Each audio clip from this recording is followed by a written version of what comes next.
No Jumper, coolest podcast in the world. And today I'm sitting down having a conversation with Trevor Wallace. I'm gonna coolest comedian in the world. Ooh, I like that. Certainly the coolest pompadour in the world. Oh yeah, I haven't changed my shit since like 6th grade. Do you describe it as a pompadour though? Is that fair?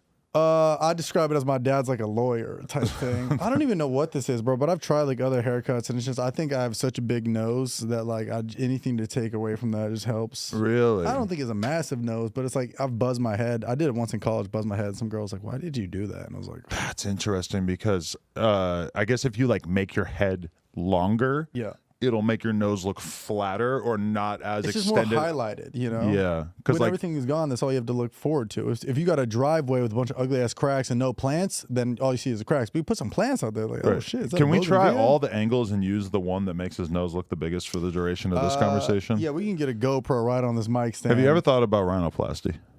Yeah, oh yeah, I've thought about it. You have? I've thought about it, but every time I say it, a girl will be like, no, like I like your nose. And I'm like, oh, that's a weird thing to like. As a comedian, it just feels like having a interesting nose is like, you know, it's probably not a bad thing. It probably makes your face more memorable to people. Correct. Right. I also think if you're too hot in comedy, people don't like it. People are like, man, go fucking wear some Fashion Nova or something. You're too good looking for this. Yeah, I feel like as a comedian, somehow having a nose job seems like an almost fatal flaw that you would have to get past because it just shows a level of vanity that it's almost kind of like maybe the audience would have a hard time getting past, although at some point probably they wouldn't even care or it would cease to be an issue. It would just kind of say a lot about your personality, and then it's like if you were on stage talking shit about people in Ohio, they'd be like, bro, you spent $10,000. You spent a Kia Forte on your nose. So it's like... That's a pretty good bar. Yeah, right there. But that's why I don't wear anything flashy on stage. You know, I don't wear any like nice watches or clothes. I wouldn't. Yeah, it's just too like look at me, and also you can't. You know, like all you want to do is be up there, is be like true to yourself, and then also relate to an audience. So if you're up there being like, man, isn't it crazy? The Hidden Hills gate code doesn't work sometimes. They're like, what are you talking about? And think about what wearing a Gucci suit is actually saying about yourself to the people. You're saying, I can afford to spend $4,000 or whatever on an outfit that I'm going to wear a couple times and that realistically makes me look like kind of an idiot. It's like bright as fuck. Like I look like a fucking children's clown out here in this little suit. And I'm like really demonstrating my wealth to you. I was having a conversation with a chick the other day who said something really weird about how when you're in these sex clubs where like everybody's naked, that like she basically was doing hella Molly in a sex club and sort of like fell in love with this guy in the context of the sex club, and then like afterwards realizes that this dude is like poor as fuck, and not poor in like a normal way, but poor as like in like mentally. Like fucked up mentally, and like she probably poor, if she had like seen him and like the way he presented himself on the outside, she wouldn't have been gleefully hooking up with him because they met naked. Exactly. And when you're naked, what do you really have to tell the world about yourself besides penis size, I guess, and then like ass, how in shape you are? Yeah, that is true. It's very interesting. I mean, that's literally Adam and Eve. Like you just are like, we're stripped down to. And that's why I think people in New York, since they don't have cars, they flex harder in fashion. Because like LA is like somewhat fashion. Like there's definitely fashionable pockets of LA, but other than that, it's pretty straightforward. Because we got other shit to show for it, cars and blah blah blah. But like New York, you're just on a subway. You're like, how do you stand out? It's like multiple layers. It's chains, it's jewelry, it's the sunglasses. It's like that is supplementing for the car that you would be pulling up to valet in. You know? So I think that is very interesting. But they met naked. But I think that's good because then they can build outwards from that chemistry. But the thing is that they met on Molly, and anybody's hot on Molly. Exactly, I can say from experience that the decisions that you make on Molly are not decisions that you could trust in the future. There was definitely times where I like met some girl while I was on Molly and like brought her home, had sex with her for 8 hours, and then afterwards I'm like in bed looking at her, thinking like, I love her. I'm going to continue sleeping with her for the rest of my life. Yeah, marriage, white picket fence. Yeah, and I wake up like 5 hours later like, oh, dear Lord, what have I done? Right. Do you think they feel that about you too? Or is it just, I think it's just a very mutual, like we're both on Molly and then you just like kind of like wake up in the morning and you're like, I'm going to just, and you're like, yeah, for sure. Like it's a lot of like not finished sentences. Like I'm going to just, you go. Yeah, all right. Yeah, like I have a very memorable sexual experience where I met this girl on Tinder and we're talking and she kind of like reveals to me, and it's this like cute Asian girl, and this is 2011 or 12, and great year. She reveals to me that she was still up from the night before. And I realized, oh, you do drugs. Cool. Right. So then we're planning to hang out a couple of days later. She says, what do you want to do? I say, you got any more of that Molly? We should just do it. Let's just do it. And she's like, That was okay. the first hangout was Molly? We meet up. We're cool. We talk for 5 minutes. We end up ordering drinks. We take the Molly with the drinks. Within like an hour or two, we're back at the house just like fucking the shit out of each other till like 8 a.m. Yeah. And in a way, it was kind of beautiful that we like met up, realized that it didn't matter at all, that if we talked for a half hour, we probably would have realized that we had nothing in common. And we just like let the Molly talk. Put ourselves into this animal state. Yeah. And just rock and rolled. Well, you guys also took the pill at the same time, so it was like this like bond where you're like it's both gonna hit around the same time. Yeah. I don't know how pills be doing that because people's bodies, it should affect them differently, but I feel like it always like if everybody in the group takes it at the same time, it's within like a couple of seconds. Everyone's like 30 minutes down the line, it's like zoop, everybody's on board. Everybody's communal airdropping. Force. Yeah. And then like it's weird because you'll walk into are you a drug user? Or are you I have, but not really. Not really. Okay. So you ever have the feeling, if you ever do anything in Hollywood, you probably have this feeling of like going to a room and you're normal and you forget that everybody's getting fucked up and you walk in and everybody's drunk or everybody's on coke or whatever, and it's like they are like emitting like a vibe, like an aura that is like, to my brain, it's so obvious that they are just existing in a different world than me right then. And no matter what anybody says to me, I just can't really like take it serious as if it's something that's being said in my world, the sober world. You know, like if a super coked up person comes up to you and tells you they want to give you a book deal. Oh yeah, which is often.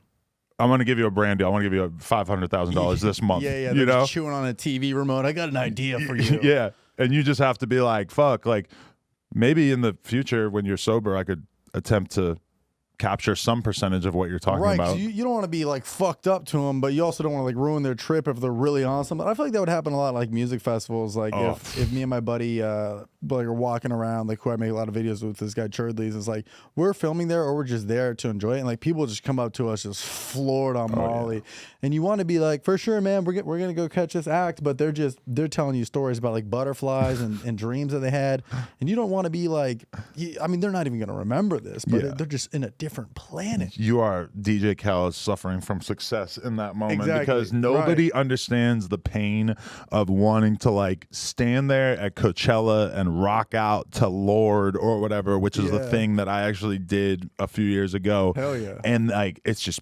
zombies coming up to you. Right.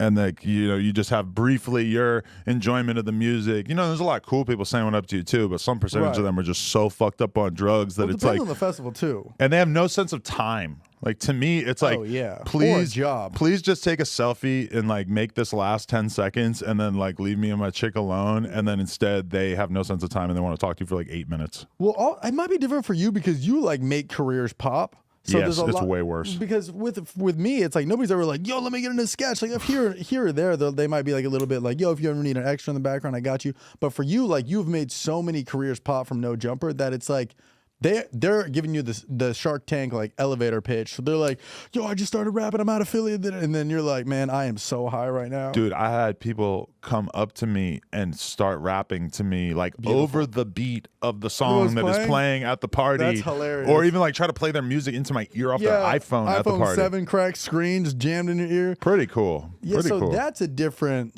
Do you think people? Because the festivals I usually go to are more like upbeat, like Coachella or EDC type shit. But like you at a Rolling Loud a lot. I would imagine like, are people at Rolling Loud? Is anybody popping Molly for Rolling Loud, or is that just insane? For sure, people are getting fucked up. Although definitely fucked up. A big percentage of it is young people who realistically are probably like too young to even be doing drugs. You know, a lot of times when I go there, that's kind of the vibe. They're just high on Lil Pump's discography. Yeah. Well, to be honest, like when I'm at Rolling Loud, that's the specific demographic where I really cannot be out in the crowd at all. Yeah, you got to go to like Stagecoach. Exactly. When I go to Coachella, it's like, yeah, I'm gonna have people talking to me, but it's reasonable. Right. Rolling Loud, no, I'm not. Rolling Loud. Well, the audience that listens to this show watches Rolling Loud Toronto and then watches this show. Like it's all in the same bubble. Yeah, and so I kind of have to be backstage, which is like its own weird little prison in a sense. You ever do shit like that? Like we just put like a ski mask on and just go into the crowd and just start robbing people? No, but just enjoy yourself out there, groping people, just running through the mosh pit, grabbing ass. But because I know There you go. Because I know that like every once in a while it'll be like you'll see Coachella, then it'll be like Frank Ocean was out in the crowd. Then they show what he was wearing when he was in the crowd, and it's always like head to toe shit. Nobody really knows. Right. Or does that really not do anything for That's you? the cool thing about the mask wave, the mask era, is because yeah. I heard that Eminem was like riding his bike with a full ninja mask on around in the hoods in Detroit, finally getting to do something that realistically he had not been able to do in like 20 years due to his fame. Right. And that he was loving the freedom that he was feeling from that. Yeah. Now I hope that he's not still doing that, given that he's talked about it, because Well, now Eminem, they know. that's like the ultimate hot topic, you know? Yeah. He Well, they're should also definitely gonna have a look for it. 400-pound guy with a gun behind him. Definitely. Well, also, you know, like he's an older man. You can tell a dude who's like in his 40s riding a bike versus like a random teenager. Yeah, you see so little of Eminem that I feel like he's such an extreme celebrity that I don't think anybody would think that it was Eminem regardless. 100%. You know, he's got like a They'd be like, is that guy about to rob a Kmart or some shit? You know, or just a some wise Triple C's white or guy something. robbing a bike. Around Yeah. him. Yeah, I don't know. I do think that it is interesting with all the, like the, you know, kind of hiding your identity and stuff. But I feel like if you were to do that in a crowd, it'd be fun for like 2 minutes, and then like somebody would like bump into you, and you'd be like, all right, I'm over. Or like you'd be like, you just want to be like, okay, I'm gonna go back there. There's Right. air conditioning backstage or whatever the fuck. And it is kind of weird to lose your identity in the mask as well. Yeah. I've done it where I like had to go to the mall and like buy a present for my girl last minute going to the mall. Oh, yeah, we've all been there, and like yeah. I didn't want to get recognized or anything, so I threw on the mask and the sunglasses and I'm in there. And somebody always is like, Adam? It's kind of weird because it's like you just don't exist. Yeah, but And you look like a total fucking weirdo, especially now where people don't wear masks that much. dude, I was just in San Francisco last weekend. They still out here. They masked up. That's a good point. Maybe, So, maybe it's on my head. But it's not as weird to see a mask. I think like it's fine, but like that's like at airports, like the biggest of famous people do masks and it's like sunglasses and a hoodie, and you're like, who is that? I don't know. That's a good point. But yeah, but it's like a little bit, but like maybe in like 7 months from now, people will be like, fuck you doing? Right. But it's weird because like one phenomenon that we've seen is like certain models, like I've seen it happen to the Claremont twins a bunch of times, where they will like get a picture of them in the airport and they're wearing like sweatpants and hoodies and sunglasses. Yeah. But you know, they look different than they look in their Instagram photos, because obviously in this day and age, girls Photoshop the fuck out of their Instagram photos. Huh? And you know, like it's like this exposed thing of like, look, you don't look exactly the same as you look on Instagram in these incredibly Photoshop pictures where you're wearing tons of makeup and you're styled and everything. Yeah. And it's like, it's kind of a weird standard to hold girls to, but then it's also like kind of drawing light to the weird standard of girls only posting photos of themselves where they look like Barbie dolls. yeah, I think it's one of those, once you go, you can't go back. Once you do one Photoshop photo that's like super touched up, to throw up another one, you just want to stay consistent. So you're like, I don't want to. That's why somebody like Tana, as much as I look at her Instagram and I'm like, who the fuck is this in some of these photos? It looks so much not like her. You got to respect it, because she also will go on TikTok or go on YouTube without makeup. Yeah, or she's not. Yeah. Well, I mean, I saw her post something on her stories like, if you see warped walls in the background, don't come for me. Essentially saying like she's having an editor. Tana's great. She She's- kind of celebrates it, yeah. Oh yeah, she's funny and she leans into it. But it's Yeah. also like, if she wants to look like a bad bitch on the gram, boom, she'll throw it up there. Then all of a sudden you see, you know, it's like, oh, guess what I'm shooting today, and then looks really hot. And then it's like, oh, you know where the link is. It all drives to Right. sales and whatnot. But So- you're a young single man in LA, right? correct. Yeah. So do you often get that vibe of like meeting somebody and you're like, oh my God, you do not look like your pictures? Sometimes, yeah. But I think everybody looks a little off from it. Is, I don't know. I was trying to think about that. It's like I do like what you're saying with Tana. It's like I do so many videos that if you don't know what I look like in person, you like it's out there. I don't try to hide anything, Right. you know. But I mean sometimes, but generally, it's never been like too far off. I will say one time I was meeting up with a girl and this was like 3 years ago or something, and I walked past her at the bar. And I was like, hey, I'm here. And she's like, me too. And I was like, oh, where? She's like, I'm at the bar. And I looked and I was like, oh. Yeah, and when I was single, there would be so many times like that where you're looking at every girl and you're like, is that just some random girl, or is that a chick who I'm meeting up with, but holy fuck, she doesn't look anything like her photos. Please let that not be her. She was still hot, but it like. No, it I've threw done me it off. where it was not hot at Not all. hot at where all. it's like mind blowing. Like, how the fuck did you convince me that you look different than you do? I think now it's kind of like I feel like everybody does their research a little bit. Like you'll check their photos. Oh, let me see what the tag photos are looking like. It's when like the tag photos are like blocked or hidden, and then like they don't have too many photos, and you're like, all right, this is we're going into this with not a lot of resources. But we're just trusting. Part of you wonders, are those chicks really just thinking that they could get away with this bullshit, or are they almost like fetishizing the vibe of meeting up with a guy and like mini catfishing him? Like, did they like the fact I don't know. that they tricked you? Like, aha, my Photoshop skills got you. That's a great question. I don't know. Is that a fetish?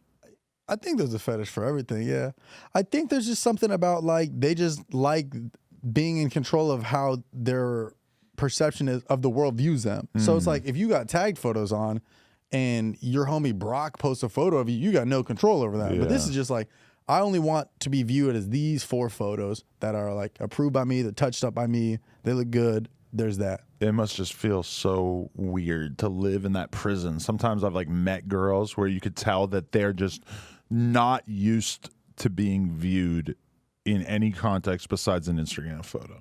You know? Yes. Like even having girls on the podcast where they're so concerned about how they look and they want to see the angle that they're going to be filmed at. And they're just like, you could tell that like the fact that they Photoshop their belly in every single photo they've ever posted, they're like insanely aware of their stomach at all times during the interview, and you can feel it coming off. Yeah, it's fucking insane, and I could. But it's one of those things where it's like you do it once, and then the rest has to fit that standard. And I feel bad that they have to think like that, but it's like I don't know. It's just I've seen an alarming increase in the number of female guests who come in with their makeup artist on deck to do like the last minute touch ups, and even to like address what they look like on camera, make sure that the camera maybe moves an inch or two. Yeah. I mean, I think for a show like this is a big show, so there is a lot of like, I want to look good. I want to, I don't know who's watching, and I want to look good for that. But yeah, I don't. It's honestly wild to. What's your version of that, of like getting better at your career? Like, how do you study as a comic? Like, what is the time in your week that you feel like you're actually working at getting better at your craft? I think it's just like I do a lot of like stand up. So my day's kind of like video stuff in the day, stand up at night. And then at night, it's like, I'm at like the Laugh Factory or the Hollywood Improv or, all this, the local comedy clubs around here. And then on the weekends, if I'm in town, I'm still doing that, or I'm just traveling and doing like tour stuff. So in town, it's kind of like you're at the gym, you're doing reps, you're trying new shit, you're stretching ideas and, because I got my core shit that I know works, but then other times I'll be like, oh, let me just try this idea, see where that. And that's kind of working the brain muscle and doing that night after night. Right. And then it's like I'll record the audio and I'll go back and I'll listen to it if I did something new, what worked, what didn't. Like tonight, I'm going down and I'm doing some shows out in Brea, and it's like Brea, California. It's a random city, but it's just like a Thursday. Like, all right, let's just do new material night, and then we're just gonna like literally notebook. Throw it out there, see what hits, see what sticks, and it's that. Right. So it's really just trying to always do new stuff, and then just staying on stage, because I tend to throw out a lot of like new material just in the pocket, like in the moment. Like if the crowd's giving good energy, then my brain's just like, and zing, we'll throw some shit out. But do you feel like doing that much stand up is like training for the podcast, and that it like allows you to be funnier and like more witty on your feet? Yeah, I think it helps with everything. It's like the more you kind of like stretch that comedy muscle, whether it's in videos or podcasting or stand-up, it's all kind of working under the same goal, and it just kind of keeps you sharp, I would imagine, because your brain is always on. You're always thinking, right? What's the stuff you put on if you like want to get in the mood? Like if you need to like get funnier, like if you're gonna have sex, you put on R. Kelly, right? Every single time you put on R. Kelly. Yeah, modern day. Yeah. If you want to like write some funny jokes and you're not feeling too funny, what are you gonna throw on to get you in the mood? You know what I usually do is I'll just try to like work out. Like that's like the best I'll feel creatively is if I just work out or do something like that. Them endorphins just be boosting. It's really just that'll kind of help me get me in the zone. I will say after, like if I do 2 shows in a night, and like the first show I didn't really like, I'll listen to Get Down on It, Cool John and the Gang. Wow. And that song brings me back to life. Really? Yeah, I was in Minnesota maybe like 3 or 4 years ago, and the first show I just didn't do well. I didn't like it, and that song came on shuffle, and in the second show after was like incredible, and I was like, this is my go-to song now. Really? So I'll put it on. I'll just put that on, and that like brings me like, it reminds me of that Minnesota moment where I'm like, all right, just it's 45 minutes to an hour of stage time. Like you got this. Like just get the shit back. Do you have a positive association with the song? I think so. Yeah, just because like something important happened in your life while listening to that song. I think just the fact that it made me feel good, and then it made me like Get down on it. Morning, get down on it. Yeah, it's a fucking heater. But I think it's just the fact that one night I put it on and I did well the second show, and then afterwards I was like, that was like my like go-to ritual. So if you see me in between shows and I got headphones on, I'll be like, okay, yeah, like maybe he didn't like it or the energy, or if I was tired or something. That just kind of like resets my mindset to be like, all right, get out of your head, get out of your head. Is it a weird dynamic with you because how long have you been doing stand-up? Since I was like 17. Oh, okay. So you're pretty consistent with that. Yeah, I've been doing it for like 10 years. Yeah. But you've like become so big on social media that I feel like that's got to kind of dwarf your stand-up shit in a way. It gets like an outsized amount of attention. Because like a lot of people are really good at stand-up and have like no internet footprint, right? Yeah. Is that like a dynamic? Yeah, definitely. I mean, it's starting with stand-up and then doing videos, I think helped me also make better videos, and I also think it helped me have respect for the game of stand-up. I think stand-up comedians are like the most like they're very like, it's like kind of like a snobby coffee guy. Like it's very like if you drink out of a Keurig, you're this piece of shit. You're like this idiot. It's like, the craft and making the coffee and everything. It's like so much goes into stand-up and like what the mindset is. So if you cut that line, everyone's going to yell at you and talk shit about you and be like, fuck this guy. So I think starting with stand-up first really helped me understand the game and the craft and the respect for it. Mm-hmm. But it is so much, it was easier to get sketches out to the world through virality than for stand-up. Sure, I've had some stand-up clips do numbers, but it's, people mostly know me, I would say 90% for sketches, 10 for stand-up. In terms of like the snobby stand-up world, is your mentality like, I'm going to prove to these motherfuckers that I'm good? Or is your attitude like, fuck you, you're old and I have 8 million TikTok followers? I think I've had both feelings. Yeah, I think in the beginning it's still, and there's still like the Comedy Store in Hollywood is like, that's like the most like prestigious, like very judgmental place over there. So like that is a place when I go there, I feel like I have to be like on my like A game, like sharp. But everywhere else, I kind of just like, now I feel like I figured out my own lane and I'm very comfortable with it. And I can like, when I've had to go up after like the biggest name comedians, and it's like, sure, it's tough as fuck to follow these guys, but it's like, I'm very separate from them. So I'm just trust what I do. I used to, they call it playing to the back of the room, aka like where the comedians are. It's like you play to the back of the room to impress them. Now I kind of just do what I do. I do what I do on tour, but here, and if whoever the fuck in the back is watching, they're watching. It's really no control over it. I feel like when I'm watching your YouTube content, that it's like at some point you have the realization that like your shit can be funny, your shit could be not funny, but either way, if you have like the clickbait of having super hot girls in the video, then that thumbnail. If it's funny, it'll just get more views, and even if it's not as funny, it doesn't matter. Like the thumbnail and shit will still help rake it in. Was this a particular epiphany that you had? I think there's been a running joke that a lot of YouTubers are kind of just on brand of, like, they all know. It's like the joke would be like if a video is bombing and you'd be like, all right, well, what's a thumbnail? It's me holding a fucking a 40 ounce. It's like, that's not going to do it. It's me. And now it's this hot chick who's in the video for 3 seconds. It's just kind of like, I mean, it's the same thing. It's the same reason that Carl's Jr. had that girl with like the yoppers on her, right?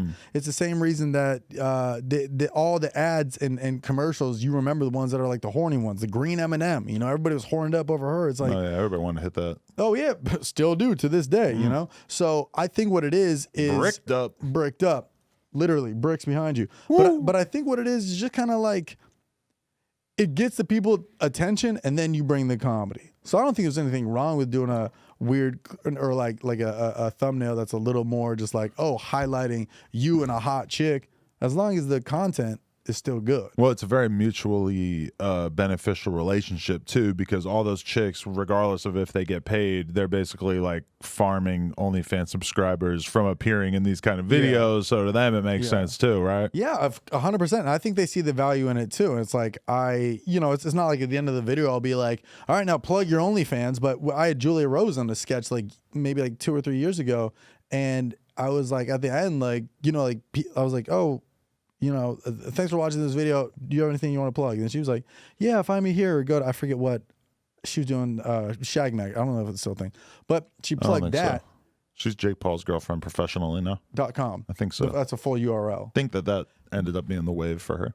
I mean, it's like, dude, I'd join the Paul family. What happened to the shit show? Also, wasn't that her podcast? I was on that. Yeah. I went on it. I don't know. That's the annoying part about like when people, and I mean, you've been podcasting for so goddamn long, so I know you know the struggle. Is like when people hit you up, like, yo, you want to do my podcast? And I'll be like, what episode are you guys on? Yeah, always. Because if you're at like, if you're in the tens, oh, well, you'll be guest number 3. Like, talk to me at 62. Right. Or when I know I'm like the only person with any kind of clout that person knows, and I'm just like, I know like this is your entire plan for this podcast. Oh like God. I know you don't have any ideas past me. Right. You're like, you're like, I have been through the rankings of all of this shit, right? Yeah. Or people hit you up and be like, yo, we want you, brand new podcast, we want you to be the first guest. It's like, you want my audience. Yeah. I'm not dumb, right? Yeah. Like if the Nelk Boys are starting a podcast and they want me to be their first guest, sure. But if it's some random fucking dude, it's kind of like, yeah, because I don't know, there's a tiny bit of me over the years as time goes by, because I in a lot of ways like was just super early on making a lot of this type of YouTube content. I just kind of look at what other people are doing and I'm like,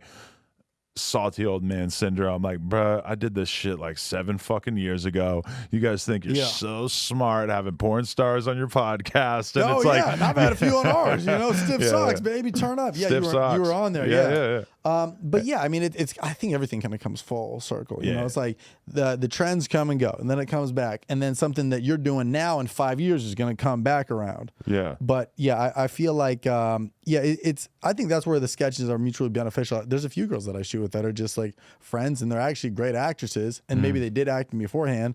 Now they're on that OF. What's your personal interest level in porn, though? I'll be watching. You're a big fan? Yeah. Do you know the guys' names? No. I just know Johnny. Johnny Sins. Bootleg Kev, my boy Bootleg Kev, when I interviewed him, he said that like his wife went from thinking he had a normal interest in porn to thinking that it was a little weird at the moment that she realized that he knew the dudes' names. The dudes' names is kind of wild. He has like an encyclopedic knowledge, like more than me for sure, and I'm in the business. Oh, I think I know who that dude is. Yeah. The horny fuck. Yeah, well. Mexican. Okay. Not really. Yeah, I think I used to be just on the hub or whatever the hell, but I would just be scrolling through Reddit. Reddit's kind of like, I like Reddit because it feels like somebody's sending you these. Like it feels personal. Have you copped an OnlyFans in your life? You know what's funny? I got Give back to the community, Trevor. This is my advice. Yeah, you support small businesses. I got close. My friend gave me a Visa gift card for my birthday, like some fucking poor ass idiot. Shout out Alex, I love you. But he gave me like, it was like, I had my birthday last year at fucking Boa Steakhouse, big ass dinner, a bunch of people, and he gave me a $20 Visa gift card. And I was like, man, just Venmo me $20. Right. So I had this Visa gift card, and I was like, what am I going to do with this? A Bella Danger, here I come. Yeah, and that's when I was like, this is great, because if it's on subscription basis, like I forget, like it'll charge the card one time, there's $20 on here. Right. And then I forget what happened. I was too horny to write the CVV code or whatever the hell. I don't even know what I did with that card, but I got close. But I've had the experience, and granted, I'm in a certain financial situation, so it probably didn't affect me that much. Yeah, but still, like stingy as fuck, you know, where I can imagine what life is like when you're a dude who's got like $500 in the bank, and you're so horny that you decide to drop $10 on this girl's OnlyFans. Right. And I've done it. I've dropped the $10 on the OnlyFans, meat in hand, and then I fucking start scrolling the feed, and they got their vagina blurred out and their nipples blurred out in every shot, and you realize that if you want to see anything, you're going to be spending tens of dollars in the DMs, and holy shit, like for me, I'm like, even like my cheap brain still takes over. It's like, no, I am not spending $20 to see you give some random dude head. But to an average dude, that must be an insulting experience. But that's what it is. You're already that close, and you're like Michael, the guy I do the podcast with, he told me one time that he signed up for a girl's OnlyFans, and it was like $10 to get in. He's like, whatever, fuck it, this girl's hot. And he's like DMing with her, so he's like, there's something hot about this. And then he paid the $10, and then to watch one of the videos of her doing something like literally vagina out was $1. And he said that was the moment where his brain was like, nah, fuck this. You know what? Because I'll spend the 10, but 11 is over the line. That's where I was like losing my mind. But he's such a funny guy, because he's like, it's about the principle. You know, if I pay $1 here, and then I'll pay $5 here, then 10. And I was like, sounds like an addiction for you, honestly. Right. But it is interesting. But I mean, like, again, if I'm the female, work those angles, you know, Right. get that money. But I also think for you, probably coming up, did you have a lot of money as like just growing up? No, like See, that's where it is. It's just like if you have money growing up, you're like, I don't care, I'll pay for this. But I think where I agree with that is like, you know, I knowing the value of $1, and you're just like, man, I'm trying to get a nut off, man. I don't need to spend $78. That's one of my biggest concerns about my kid is, is my kid going to be able to appreciate money in a situation where she just is not going to have the same concerns that I had when I was a kid? Like, my parents had me doing a fucking paper route when I was 12. Damn. So every morning I'm waking up at 4 a.m. to fucking walk around with this heavy ass They for backpack. real did that shit? Yeah. What year were you born? I was born in 83. Okay, yeah, paper route days. Yeah, because paper routes now have been kind of taken over by like. Wasn't that Young Dolph's label paper route? That is true. That was actually route? separate. that was a different type of paper route he was on. He was making money. I was delivering actual papers. Gotcha. You were doing the here's your New York Times. His paper route may have involved delivering bricks of cocaine at one point. There we go. I think that's my favorite rapper ever. Dolph is so Love good. Dolph. He DM'd me one day on 420. What the 2 fuck? years ago. And said what? He said, "Yo, bro, you're hilarious." And he's like been one of my favorite rappers forever. Like, and when he DM'd, I was like, it was like 8 a.m. at 420. I was like losing my mind. I was and I like try not to like fanboy. I'm like, yo, man, fucking. But it was essentially, I was like, man, this is so cool. Like, I fucking love your music. If you ever need me in a music video, I'm down. Wow. And you know, he didn't see it again. But the fact that he DM'd me and he was like my favorite rapper. Like when that happened, man, I was like, I was hurt that day. That's legendary. Yeah. You know what was the worst part about the paper route empire though was the fact that that bag gets heavier as the week goes by. So Sunday it's so heavy that like I would have maybe like 50 papers, let's say. So you got to hit 50 houses some days, or sometimes it'd be like 150, whatever. But like, had good deltoids, good shoulders, just hucking out the window. Terrible. No, but you don't get to huck them, and you don't get out of the window. You got to walk.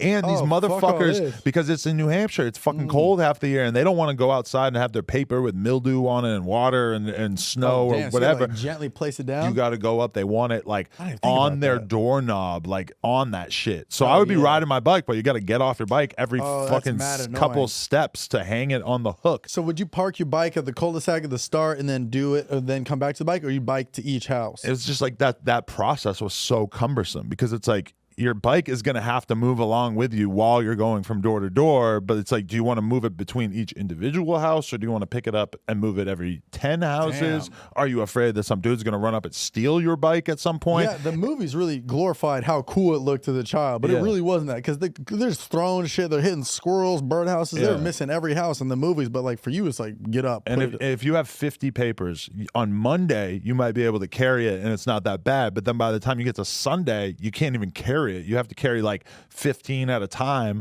go load those up on all the houses, and they're just gigantic. And then like you go back and get another 15. I'm telling you, man, I had a hard life. That's that's what I'm trying to communicate to you. So you got to put your daughter to doing that too. Well, but that's the thing is like, am I seriously going to want her to have to fucking work that hard when she could be focused on like going to school and like learning shit? Like, am I going to want her to have this job so she can make like $200 a week, which I'm pretty sure is like how much I was making? Or am I going to want her to learn another language? I mean, I don't know. Yeah, I don't know. That's a great question, honestly. It's like, I do think that public school does help kind of with that a little bit. I think private school might kind of. No, she's not going to public school. She's not? No. My girl's already researching like what high school she's going to go to. Oh, really? Yeah. And it's all like insanely expensive private schools. No, she's 2. No. Okay. So it's like, this is very far off, but my girl has all kinds of plans for her education to be as highbrow as possible. Okay.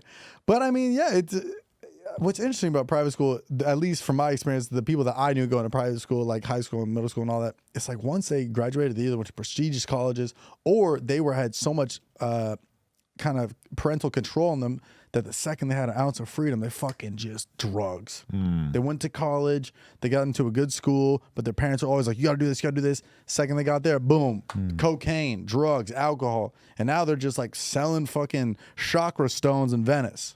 Dude, think about me sending my kid to college, how fucking nervous I would be. Because I know how bad the partying is. I know how bad the woke indoctrination shit is, that she's going to come home a communist after like 3 months in college. Well, I think it depends where you send her. You send her to Arizona State University. I don't think she's coming home yelling about fucking Biden. There's you know? many threats. There's all kinds of shit that could happen, and you got to be scared of all of it. And like all you have is like 18 years of parenting them to try to prepare them for whatever the fuck is going to happen once they move out. That is true. I mean, yeah, I think a lot of what you're wondering is just all about the parenting and just how much you can kind of just instill in their life of like, this is what I think being a good person is. But what are the odds that you end up with a Chet Hanks? Chet Hanks, dude, he just DM'd me like a week ago. Great guy. Yeah, but I mean, want to get him in a video or something. As his parents, you know, I'm sure that they did everything possible to turn him into an upstanding citizen, and instead he just became a reggae Jamaican god. Yeah, it's got to be interesting because like his dad is like globally flying everywhere for like doing movies. I think the good part about you is like you come to the office and then you go home. That you travel, but it's for work and it's quick, I would imagine. Rarely, yeah. And when I do travel, when I have to go away for a week, it is a weird fucking feeling of like, holy shit, like I'm so lucky because a lot of comedians have to spend so much fucking time on the road. And my job is like kind of close to a comedian, but not quite. So I don't have to do that. And I'm very thankful for it. Yeah, you have all the benefits but the touring. But you do some live shows. Yeah, and I could do that like a lot. Yeah. But it's definitely not worth it money-wise unless it were to be like bigger, which we are going to potentially attempt to do. But it's also like, even if it was like a pretty solid business, it's like, that's probably like the one business that I could just not partake in, right? Because it's going to affect my other business of making YouTube content so much, and it's going to take me away from my family. So to me, it's like that just seems like an easy one of, especially at this time in my life. Maybe when my kid's 13 and she doesn't give a shit about me leaving for a month, it would be different. Right. Well, yeah, that's when you do it. When they start getting that angst, you're like, "Fuck you, dad" phase. You're like, or when they have their own lives, you know, it's got to be way different at a point where they're like just in school 8 hours a day. The childhood part is great, right? Because do you know Chris Stefano? I'm thinking about him right now because I saw this podcast where he was crying. Yes, I was talking just thinking about that this clip. He's like, I'm watching my child grow up through a phone. I'm crying too watching that. And that fucked me up. So I think, yeah, exactly what you just said. Like you kind of wait until, you know, they get a little older and they understand why you're gone. They understand, and you know, because other than that, you know, she's been looking around like, where's dad? And for somebody like him, it's a crazy thing because it's like he's accomplished becoming successful on a level that he probably never could have dreamed of or that he worked his whole life to get to. And realistically, if you didn't get to this point, you would probably still be doing this amount of time on the road or this amount of time away from your kids, except it would be like you working construction or you driving trucks or whatever, or you being a comedian who's trying to make it, who's not making as much money, you know? It doesn't get easier. So in your mind though, when you're making X amount of dollars, it's like, I have to put the time in to make this money because this is the amount of money that's going to change my kid's life. But how do you strike that balance about how much time you spend with them versus how much time you spend making an amount of money that's going to change their life? Exactly, because even if you're super on, you're just busy touring, you're doing press, you're doing podcasts, you're doing everything. But even if you're not on, you're working a day job and then you're doing stand-up at night trying to make that a reality. So you're never really just like chilling, right? So no, it really is. You have to just, because I mean, somebody like that just picks their head up and they're like, fuck, I looked at my tour dates and I'm on the road for the next 4 months. Granted, these are awesome venues and theaters and we're shooting a special at the end of it, but you're like, how do I get family in this? And that's why as somebody like you, how old are you again? 29. Oh, 29. So you're kind of getting to that age where it's probably starting to become like a little bit of more of a temptation where you could kind of see yourself having an arc like mine where at some point you sort of like just chill a little bit and settle down, have a kid. Does that kind of lurk in your mind that like that could be around the corner at some point? Yeah, I mean, I think it's interesting because stand-up has a trajectory of like a lifetime. You know, people do stand-up until they're literally in the grave. It's true, it ages well. Yeah, but I think for YouTube and video stuff, I mean, it changes and there's no right or wrong like way to do YouTube, but I do think that it's like I'm going to crank out videos as much as I can right now on YouTube. And then as you get a little older, you go, okay, what do I want to do long term? Do I want to focus on a project? Do I want to stay in town and pitch a show and write that and really try to get that out? Which, you know, is like it's like one massive project that I do every once in a while. Because right now I'm just kind of I'm going like just full speed trying to just do videos and stand up. But I do think, you know, around, you know, like 5 years or something, I should definitely be like, you know, having a house and like seeing who I'm dating or with or whatever's going on. And like I do want to. Are you in your hoe phase? Well, I was in a relationship for a couple of years. I know, and that's why I'm thinking that you would be justified in being in a hoe phase. Yeah, there's a little bit of that. But are you smart enough to not really share that with your audience? Yeah. I mean, personally, I liked being in a relationship. I liked having somebody there and like somebody to do all this with, you know, because all this traveling back and forth, like when you get home and there's nobody there, that's kind of when that adrenaline, all that like, you know, that anxiety kind of creeps in and you're just sitting there alone. You're like, what am I doing all this for? You know? Yeah. But then when you have somebody to share it with, it's like one of the best moments ever. You know, you don't even think about the sad when there's somebody to go along with it. Dude, my girl and my kid are in France right now, and France and Italy for 3 weeks, right? Damn. Because my girl just really wanted to travel, really wanted to go to France. She wanted to go to Sicily and Italy to check out wedding venues that we might be using, right? Oh, shit. And I just told her straight up, like, we just got this new spot, and she really didn't expect me to go either, but like, you know, it's pretty weird to be away from your kid and your girl for 3 weeks. And I feel fine now, but the first few days, it definitely was a sort of like punishing reality check of like, yo, your life is kind of fucking empty without your girl and your kid, dude. Yeah, and that's, you know, that's kind of how I feel. And that's why it's like, I've had a few like kind of hookups, but every time after I'm just like, that doesn't really do much for me, you know, especially coming out of a long-term relationship where you talk to them every day, all day, and then, you know, you had problems, you could talk to them. You had a great day, you could talk to them. No matter what it was, you had somebody to talk to. But now you're just kind of like, fuck, am I gonna share my feelings with a girl I just met on Bumble 2 nights ago? But that's when you just get closer to your homies, right?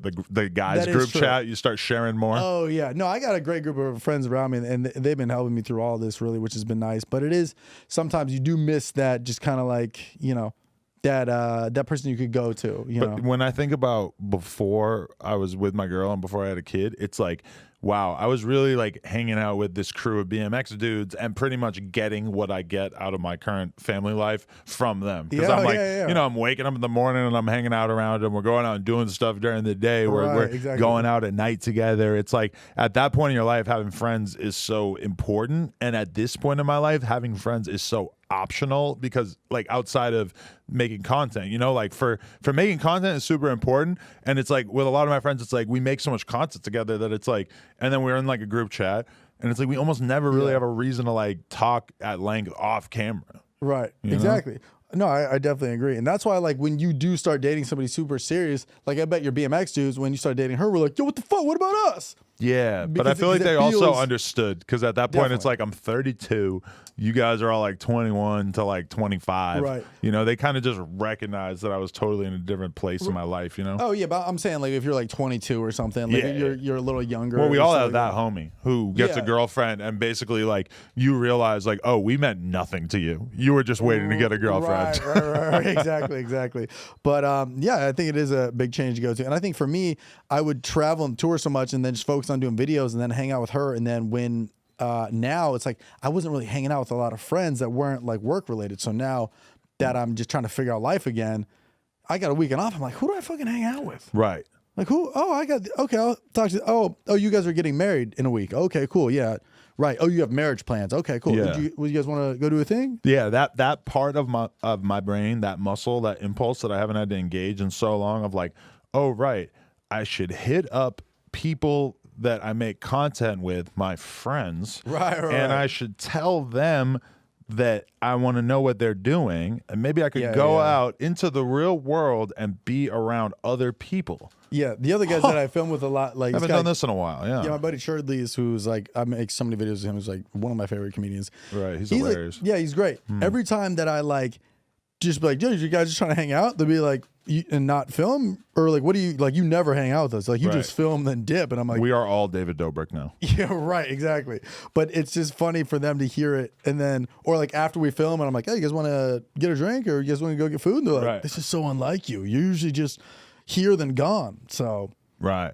I don't know. You kind of just figure it out. But, and I remember like, being in my early mid-20s, and one of my main annoyances with dudes who are older would be that we're like, you know, we're BMX dudes, so it's kind of expected that when you're going out riding bikes that you're not in a hurry. You're like, if you're going out riding bikes at 2 p.m., that it's like that's you might, your day. You know, you're just out hanging out, and if you ride some ledge for 20 minutes, you might sit around at the ledge and drink an Arizona iced tea for an hour. Like this is not like a pressing schedule that we're on. We're just hanging out, having a good time. And now that I have a kid and this like insanely busy schedule, and the fact that like if in an afternoon I choose to like do 3 podcasts, that's worth X amount of dollars to me. You know, that's like a valuable use of my time. And if I take that time and I just go sit around in a fucking alley with this fucking Phil guy right here who's taking pictures of me right now for the thumbnail, that, you know, you have to kind of weigh the pros and cons in your brain. Of course, you know? Of course. I mean, that's just the adult. It's also, I mean, there's not many people in your position where it's like you are your own CEO, your boss and everything, fucking entrepreneur shit.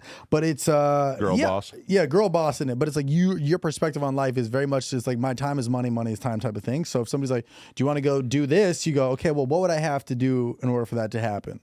Are you trying to go to this event? Well, okay, well, I got a podcast, right? Like you were just saying, like you are just valuing, Right. which gets tough because those are your homies. So And it's not that I don't value. It's just like, this is a big. And if anything, it's getting worse because now in my mind, if I'm going somewhere to do something, like I was thinking I'm going to meet up with some bodybuilder dude that I know and do some videos. And it's like, realistically, in my mind, it's like, oh, I need to bring a filmer and like a TikTok filmer. Right. So it's like, you just think in terms of content yeah. too. So not only am I not just going to go do this to just hang out with this guy and just see what his spot is like and be an actual human being, but it's like also I need not one person filming me, but 2 people filming me so we can make content for 2 different platforms. Oh yeah, but it's more common in this town. But like you see it, it's like Bradley Martin pulls up and he's just got like 4 camera guys just, and you're like, I'm opening the door in pajamas, dog. Where are we filming this? And Bradley, like, it's like it's never even crossed his mind that this is crazy as fuck. But like when you walk up to his house to do his podcast, he's filming you from the second that you walk in till the second that they start filming the podcast. And you're just on. You're just, oh shit, we're doing this. It's like, why not? Yeah, why don't we make fucking content about everything? If these videos are gonna get hundreds of thousands of views, millions of views, I mean, shit. I guess we got to do it. That's one thing that I wish that I understood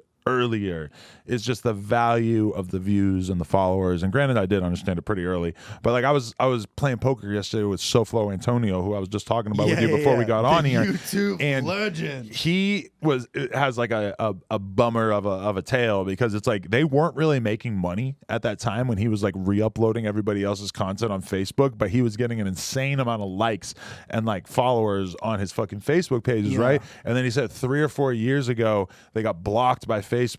So now I don't know if you know, but like a lot of people, if you upload your content to Facebook, this is like a really good revenue stream for a lot of creators. You do that? Yeah, I put all my shit on Facebook. Oh, okay, yeah. So, it's a slept on market, dude. Right. And it's like we do crazy shit on there. And I could tell that because I announced that we had made, 6 figures our first month on Facebook. Jeez. And he fucking, you can kind of tell he's kind of bummed because it's like he did all this work of getting all these followers on Facebook and then they just take the pages away. So now. And they took it away because it wasn't his content?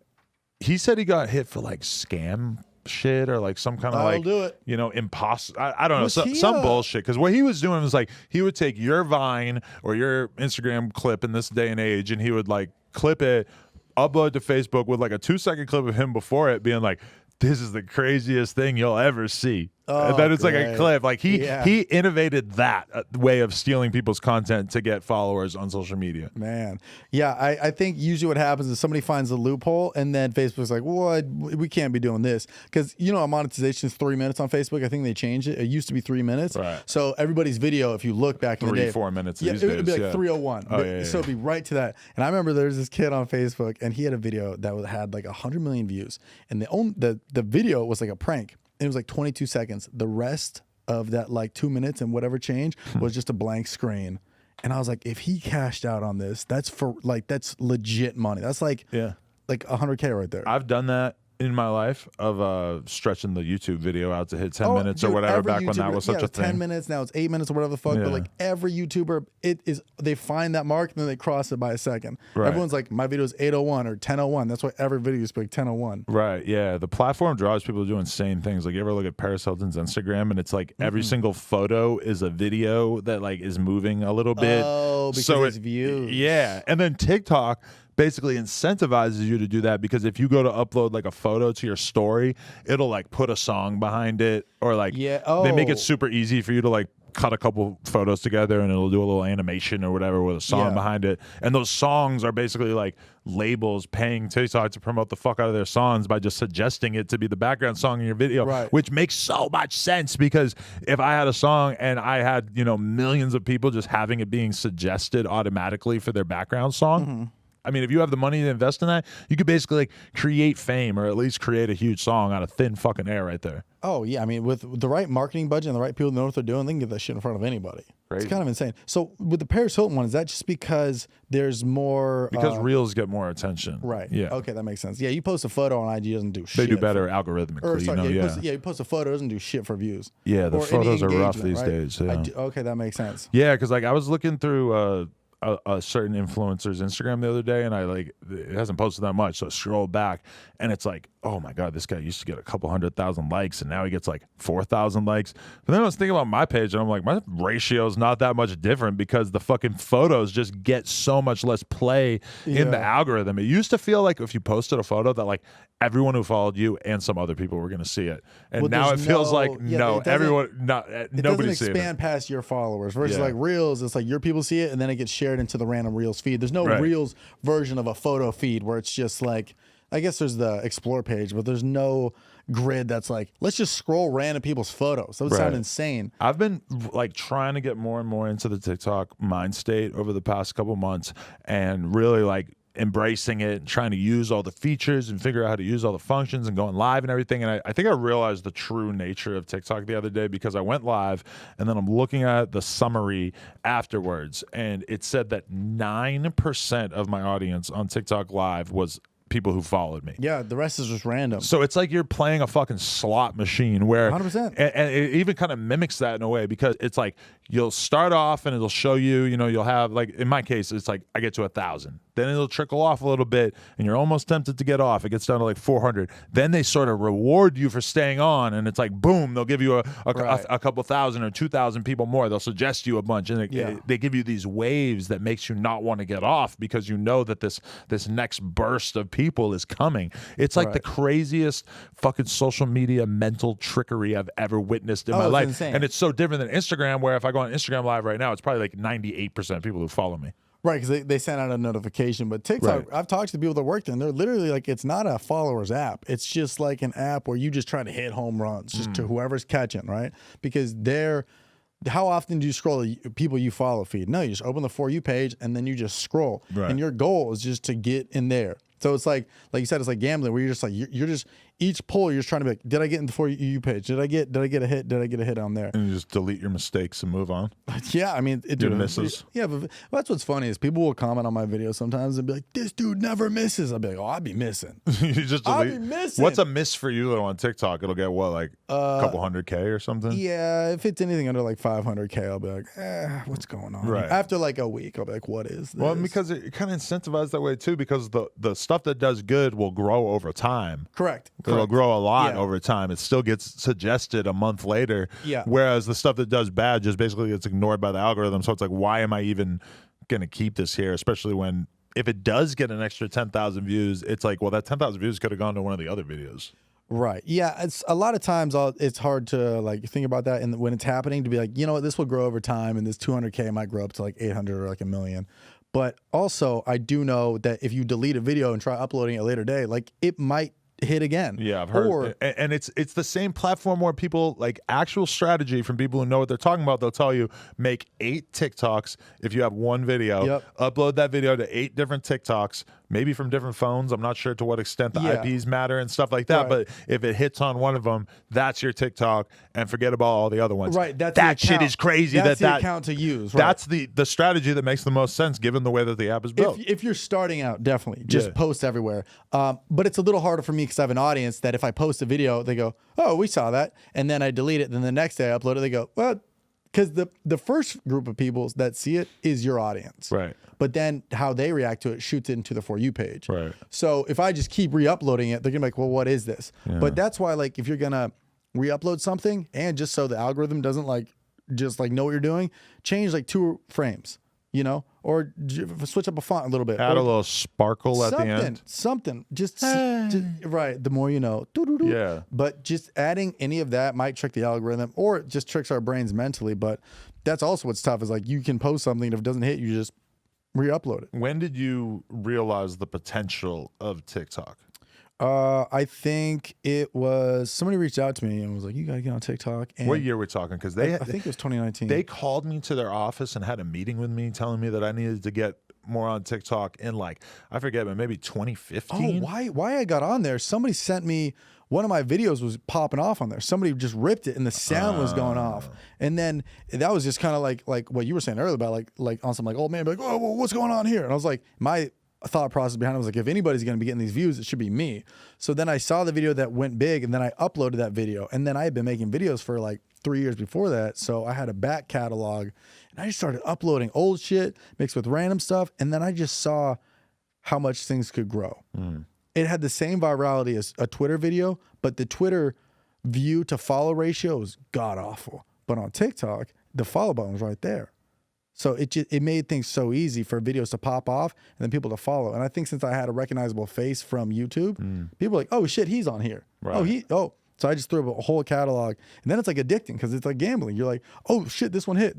And then yeah, I just kind of started focusing on that, and Instagram started to die out or whatever the fuck. Bro, I see, like, there's a girl I know. I don't know her well, but like I knew her 'cause she was like a friend of mine's roommate at a certain point, and she like posts on TikTok, had one TikTok get to like 200K, right? Yeah. Which because she has like some ridiculously low number of followers, so this was like the most thrilling thing that ever happened to her in her life. Maybe she had a couple other ones that got to 100K. She now is like the old lady at the slot machine, just waking up every fucking day and making TikToks about everything that happens in her life. They're getting like 400 views, but she is just playing the game over and over and over. That's a good way to put it. You're playing the game. Because all it is to her is this gives her this tiny glimpse of being able to flirt with fame.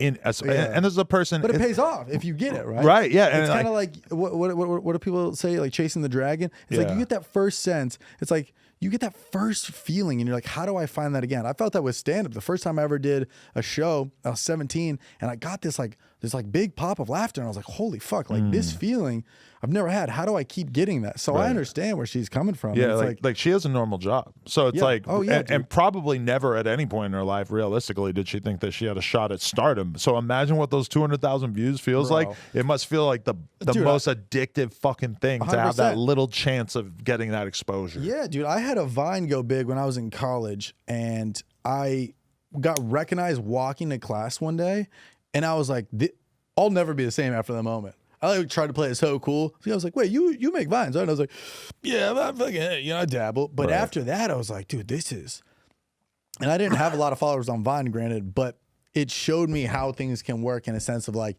if you have a funny enough idea and it hits right at the right time and the right people share it, it can pop off. People see it. People like these views are real, and then they can like see you and like it just gave me this full perspective of like what can happen. And then Vine kind of died out after that, but like I'm so glad that moment happened, and I'm so glad I didn't blow up on Vine because it just made me understand how things work. And then I just started, I was posting a bunch of videos on Facebook and YouTube in like 2017. And the first video that popped for me was about fucking Zoomies employees on Facebook. And of course. Yeah. Where they go. Yeah, exactly. Yeah. Still to this day. Still to this day. Zoomies employees, they got to be all over Facebook. Honda it's dealer, like the ultimate normie shit. Yeah, exactly. So when that hit, the best platforms for videos are any ones that have a snowball effect. And Instagram and up until Reels never had that. So Twitter before TikTok was great for me because that retweet button, same with Facebook, that share button, like that's really what makes a video just fucking blow up. It's like, you get 30 to people share it. All 30 of those people have a couple hundred friends on Facebook, and then the numbers just start. So, and that slot machine effect that TikTok has is changing the world so significantly because you hear rappers or like other artists all the time where what do the labels tell them? They tell them get on fucking TikTok and make videos because what the fuck else are you gonna do that might potentially make millions and millions and millions of people hear your song? So when you see what else could you do? Right, I don't know. What are you gonna do? Just drop it? Just fuck off? You could buy promo. Right. I mean, what else? Like as an artist to make people listen, it's tough. Or there is the model, and sometimes it works, sometimes it doesn't. Where they're like, the best 3 dances to the song get $500. Now you're just telling your audience to do work for you. But the best way to do it is kind of like, I don't know. How do you feel about those videos on TikTok where it'll be like an artist will be like, my manager told me I needed to post more TikTok. Yeah. It's like those just feel like very like phoned in. It feels so fake and stupid because I'm not a person that is likely to take action based on sympathy unless it's for someone who's in like a truly dire situation, you know? So when I hear a kid like complaining about his son not taking off, my sympathy gene does not get triggered at all. My favorite of those like fake manager ones, it's like a speakerphone call. It's like, my manager says he'll drop me unless I get 5 million downloads by Tuesday. That's so so what kind great. of fucking manager would say that? You're inventing a fake villain. And it's like, why? You need to worry about your manager if you really have this relationship with them. A good manager wouldn't even be doing that. A good manager would be like, I don't want my name or face associated with a fucking TikTok. What? Like, we can have this conversation offline, but it's so funny to me that they like paint this story. It's like, my manager said if this gets 10,000 retweets, I can drop this tonight. Yeah. That's not a manager. It's just crazy how Instagram and TikTok, through having a different style of algorithm, could feel to me like such fundamentally different apps, because it's like going live on Instagram feels pointless to me because it's like, I already make a million fucking podcasts. What do I care about doing an extra half hour talking to my existing audience on Instagram? Yeah, I don't know but then you go on TikTok, the idea of being able to be presented to a different audience is kind of exhilarating. Well, that's what the fun part is. It's like every time you're at bat, it could be a different audience that sees it, right? And then the good part is your people who already follow you support it enough in the beginning to like give you that push, like, fuck yeah, Adam, this is great, we love this interview. And then once it starts to get outside of your audience, that's when shit really goes viral. Right. Like, I know a clip for me goes viral when I start getting comments of people being like, this is fucking comedy these days, what is this fucking idiot? Because I go, great, I made it outside of my bubble of people. Now we're just talking to people in Nantucket who are just pissed off. When I have comments of people saying my tattoos look stupid, that's when I know that it's doing good, because it's like something that my fans would not bother to say. It's this funny thing that you said. It's like, oh, you must be new here, but that's good because that means it's getting shown into the fucking just past the suburbs. We're just out here in the random wilderness. Are you young enough to remember when the cool thing in the 90s was to be like angsty and not want exposure and to be sort of insulated, and like the cool skaters were the ones who like just looked at the ground and like it seemed like they weren't courting attention. And the same thing with bands where there was this like massive stigma against being thirsty for attention. Or I remember like the Roots, I think, did a Coca-Cola commercial and got like eternally smeared for it. And that's the kind of thing that like every artist is basically searching for at this point. I think there's still pockets like that in anything, you know? Probably true if you're in like an indie rock world. But even in those worlds, in those music festivals, they still have sponsored stages, and there's still like, I think there's way less of it. Although, like, okay, if you're in an indie band, if you're in like a really cool angsty indie band, I don't think you could do a Manscaped deal on your Instagram. Correct. Definitely not on your album. Right. Yeah, that's just the sound intro. It's just a Manscaped. But you have to make those decisions. Like, if I'm a rapper, that is an extremely important thing to put into your mental state. Well, it's like every single little decision like that colors how the public is going to view you. I think you can stay true to yourself as much as you want, and you'd be like, nah, fuck that. But then all of a sudden, McDonald's comes to you and they go, we got $1 million for you to write a song. And then you go, what am I going to do? Fucking stay true to myself or get $1 million? And is that selling out? But even like a McDonald's, I think for the most part is going to want you to present it in a way where you still seem cool. You know, like when you look at how McDonald's did their deal with Travis Scott, it didn't make Travis Scott seem whack. It made him seem cooler. Okay. But also, we get judged by a different standard because we're podcasters. You're a comedian. I'm a Instagram dude, whatever the fuck you want to call it. But for us to go do a brand deal for some goofy ass shit, it's like, I don't think like our audiences are likely to care because that's just normalized in our field. Whereas if you are trying to portray a certain like kind of cool image, like Playboy Cardi is not going to do a BetterHelp deal. Right. Even though maybe he should. I mean, there's some wild deals out there. Every once in a while, like, how the fuck did they get? But when it does work out, like Yeet and fucking Minions, like that's an example of being able to do it and still keep it kind of cool. Which was got to be a risk considering how big he had gotten. And that was a pretty early deal in his career to take. Because usually people would be like, once you start taking weird ass deals like that early, people are like, this ship has sailed. He's doing commercial shit now. I could have seen it going differently. Maybe if it was presented differently, or if it wasn't a Lyrical Lemonade thing, or if there weren't all these things surrounding it to make it seem cool, then maybe it could have came off lame. Yeah, I don't. But the fact that the Minions already had like a meme behind it. Yeah, that's true. And then his song was kind of tied to it. Like, it was the best case scenario for the internet. But I just think that if you take a deal that's too weird, it's like anybody would take that deal where you go $1 million, take some weird fucking song, or just stay true to yourself. You're like, well, yeah, I don't know. But sometimes you got to just understand, like I got offered a deal for, there was a nicotine, they wanted me to make a video that I do that's very like, kind of like tends to get some views is like, it's like, I call them like one-liners where it's just quick, fast paced. Like I'll talk about like Bang Energy and be like, rattle off like 50 lines on it. And then just like 50 like quick jokes and cut back and forth to different scenes. It's fast paced. A nicotine company was like, we want you to do that. You don't even have to say it's a sponsored thing, but we want you to do this about these, like, I think it was like pouches or something. And they were offering like a significant amount of money.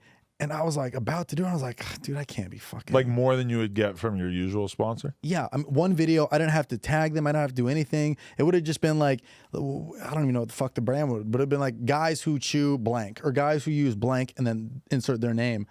And they were offering like for real bags, and I was yeah, I would feel dirty doing that. Yeah, 100%. And that's what I didn't do it, but it's something like, that actually is causing very significant physical harm to your viewers, right. and that feels like a bridge too far. And sometimes I feel that way about some of the gambling sponsors too. Is like for me personally, I don't even have like if I'm playing a gambling thing on stream or whatever, which I've done it a couple times, probably won't do it again. But and poker is different.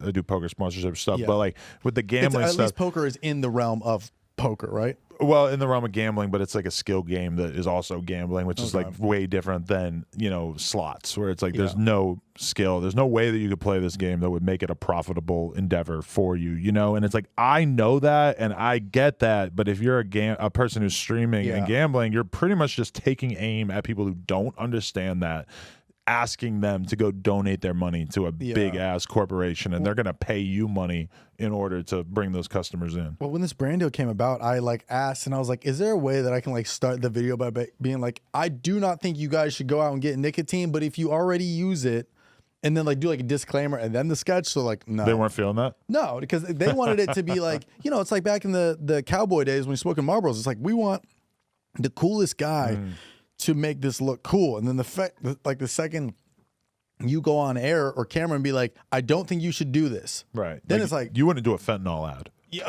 Hey, what are we talking? 100K. But you wouldn't do a fentanyl ad. I'm going to assume. I'm going to go out on a limb. Correct. So it's like, is the nicotine pouch as bad as fentanyl? No. But is it like maybe 1% or 2% as bad? Like honestly, it's just a terrible thing that is very bad for your health in the long run. Like, and optically, this is some goofy ass shit that I don't really want to be associated with. Right, and I'm down to associate myself with some goofy shit for some podcast ads, but that is a bridge too far. That's why we'll podcast ad if they're like, it's a nicotine sponsor. It's because you can paint the picture and be like, hey, if you already smoke and you're looking for a healthier alternative and you want to get off this, then you can do that. But they wanted me to just do a video where I'm like just doing it and like making it sick. And if the ad is buried 45 minutes into a podcast, then that makes me feel a little bit different about it too. Yeah, there's something about podcast ads where in my head I go like, yeah, that's fine. Because anything. We'll like promote both. We'll be like, we'll promote like a lozenge, like a nicotine one, and then also like a company that helps you quit smoking. So you're like, it's the best of both worlds. We got you covered on the front and back end. Right. But this was like, they just wanted this video to like, and I was like, there's no way that video would have been good or funny, and it just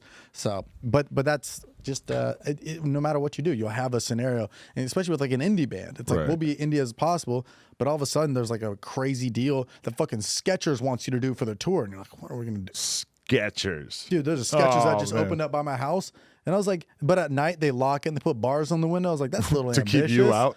A little ambitious. You think people are gonna break into Skechers? Like, if anything, leave the fucking doors open. Let the streets have Skechers. That sounds like, if that is a reality, then that means that our streets truly are not safe. If even the Skechers need to be locked up. Getting the shape-ups. Dude, could you imagine a guy robbed your house in shape-ups? But dude, like, not only are you stealing my shit, but you're also better conditioned than me. Skechers is the kind of brand, though, where if a band were to do a Skechers sponsorship, or I'm trying to think of like how I would feel if Lil Baby was doing a Skechers sponsored tour. I kind of feel like it's so ridiculous that it would almost be cool, in the same way that honestly Travis Scott doing the McDonald's thing was Minions, right? Yeah, it's kind of ridiculous, but then McDonald's is different because people really eat McDonald's. Like, I don't really eat it, but I know that normal people eat McDonald's. They also let him do his branding and the Cactus Jack. It's like they let logo. him make it so cool. Yeah, yes, exactly, which is smart on their end. But I mean, I can't think of any ideas right now. But there's got to be somebody weird examples where you're like, why? It would be hard for you to write jokes about the nicotine stuff without the joke being, haha, it kills you. It would be very self-deprecating. Exactly, it was probably what they don't want. It would want. almost be making fun of like that type of guy, and or a guy who would chew that, like a guy who's 19 but he's still hanging out at the high school parties, be like, what's the move after this, and spit some tobacco out. So yeah, I don't know, but again, it's like you think you have your answers and who you are, and then money walks in and you're like, who am I? Right. But it's a good challenge. It's a good task, because then you have to sit down and be like, okay, good, I didn't do this. But I'm confident it'll lead to something else. Financially, are you in the position that you're like, I can turn down a lot of stuff? Are you very comfortable, would you say? I mean, yeah, but also there is something in your body of the anxiety. Be like, what if there's never another brand deal after this? Yeah. What if there's somebody who's better, and they want? What if SeatGeek wants to now go back to this guy or whatever the fuck, So for me, I just came up in like the yes world. I made $40,000 when I first moved to LA. My salary was $40,000 working for an entertainment company, and so now that like anything that's like a big brand deal, I'm like, oh, that's fucking, that would have taken me so many months on my last place. Exact same. Because I still think with that mindset that I had in 2015. As soon as I'm about to turn something down, my brain goes to, well, if you were a normal person, you'd be happy as fuck to be making X amount of dollars a year. Right. And this amount is a significant percentage of that. You would be a fucking lunatic to turn this, it's like that weighs on my brain of like this. I don't want to get a skewed perspective of what money is. Correct. Right. So that's why when something like that comes in, I'll like really take the time, like, is this smart or is this just like me having anxiety? But there are deals that I've taken just out of like sheer like, oh, okay, fuck it, whatever. And then now I'm like in the middle of it, I'm like, I don't want to do this anymore. But then you look at somebody, it hurts your soul when you're filming when you're filming a brand deal that you're really like depressed about. It's like, damn, this is a bad feeling. But you learn from that and you go, okay, did I take this because there was anxiety or did I genuinely want to do this? Right. Like I'll give you an example is that there was this chick back in the day that I fucking met and at like a car commercial, right? She was like a model in this car commercial and she lived in San Diego, and I'm so hard up for pussy at this time in my life. This is over 10 years ago that I actually drive down to San Diego for the weekend to stay with her and her roommates with my boys who are going to try to, court her friends. Yeah. I'm texting her, and so we already are like vibing, right? So I bring my friends who are going to be the hanger-ons that are trying to get some ass from her friends type vibe, you know? And we're very much in the party stage of our life where we're drinking and doing coke and whatever. And, I willingly probably had sex with this girl for like 6 hours with a condom on, right? And so, but in the process of this, she shows me the weed that she has access to through a guy she knows. She tells me the price. I realize this is good weed and this is a really good price. So the next weekend, I have to go hang out with her in order to buy 10 pounds of weed, right? Jesus. And in the process of it, in order to not make it weird, I have to kick it with her for like all fucking day for like 8 hours, and she's trying to hold my hand, and like she has sex with me like multiple y'all times. Are business partners at this point. Well, like I really don't want to do this. So literally one weekend I drive to San Diego just to hang out with her to get ass, and then the next weekend I'm only hanging out with her really for a business transaction. And her being flirtatious with me is like so monumentally depressing that I just like can't even fucking handle it. I'm like sweating. I want to get out of there. I'm like itching for freedom because I don't want to be spending time with her waiting for this plug to come meet up with us later. Yeah. Thinking in my head like, fuck, you could have met up with her at 7 p.m. Why the fuck did you come here at 2? Ugh. And you live and you learn from your business mistakes, whatever it might be. Yeah. So yeah, I don't know. You probably like that for a prostitute too. In what sense? Well, like you could be fucking a guy for money and it's like not a great experience. And that same guy, if you just happen to be dating him, it would be a fun experience. Yeah. And I think that's what happens to a lot of OnlyFans girls or porn girls or escorts sometimes, is that they sort of hit a wall where it's like they've had so much sex transactionally that it's kind of hard for them to even fathom what a relationship would be at this point. I've talked to a lot of girls who seem like they're kind of in that spot. Yeah, I mean that's what's interesting when you mix business with pleasure. Is you go, my pleasure is now my business. And that's oftentimes what happens in entertainment stuff too. It's like I used to, you're complaining about like a brand deal or something. You're like, man, I don't want to fucking take this deal, fucking bullshit. And you go like, yeah, but I make videos for fun. So, but it takes the fun out of it when you're thinking with like this money mindset with it. You know? If you let your money dictate how you're feeling, you're not going to feel genuine about it. I guess. Do you ever feel like having so many conversations on camera in the context of podcasts sort of affects your ability to just have lighthearted small talk type conversations off camera? Sometimes, yeah, I could feel that. Yeah. I do feel like sometimes, like if I'm on a date, it doesn't feel super. It doesn't feel like flirtatious. It feels like very interviewing. If you go on a date with a girl who has a genuinely bad personality, and you're someone who day in day out you are on camera working at having a good personality, and when you're on stage, you're basically working on the art of entertaining a person and making people feel good and making them laugh. And then you hang out with somebody who has never thought about this, who has not a care in the world to like how engaging their personality is. And that can be really tough to be like, damn, I did fucking 5 podcasts this week and all of them were these great conversations. And now I'm kicking it with you and you are not in any way holding my attention. It's a props to you. It's a pat on your back being like, but it's hard for me to turn that into like flirtatious because I just get full interview mode. I'm like, so growing up in Northern Illinois, what was it? You know, but it's a useful skill because in reality, I think I can have a conversation with anyone. Yeah, if you want to like be a pussy fiend and like meet a lot of girls and talk them up and have sex with them or whatever, like many men are interested in, not you, not I, of course. But if you want Christian men, if you want to master that skill, basically interviewing chicks is kind of like the thing, because what the fuck else are you going to talk about at dinner? Yeah, you're going to talk about yourself and everything, but you're going to have like nothing is going to make them feel more comfortable or valued or interesting, which are all things that human beings crave, than you essentially interviewing her, making her feel important, etc. Before I got a girlfriend, when I was doing podcasts, the ratio of girls that I would interview who would then like I would either hook up with or would like express some interest in hooking up at some point was pretty fucking high, because that experience of you sitting across from them, looking them in the eye, and I don't mean for this to infer that we're gonna have sex, but hey, what's up? It's kind of inviting, you know. It's kind of like that's sort of, you're establishing the rapport, you're making them feel important. You're sort of like it feels pretty natural, I think, for a girl to sleep with a guy after a podcast. Well, also it's like you are this, like where I'm at right now, this is like your home court right here. You are like, this is like, instead of a casting couch, this one for sure. I want to let you know that you've made it. You're going to be on Plug Talk. Bend over, that's what buddy. I thought I was doing today. It's like, welcome to No Jumper. I was like, no jumper, fuck all this.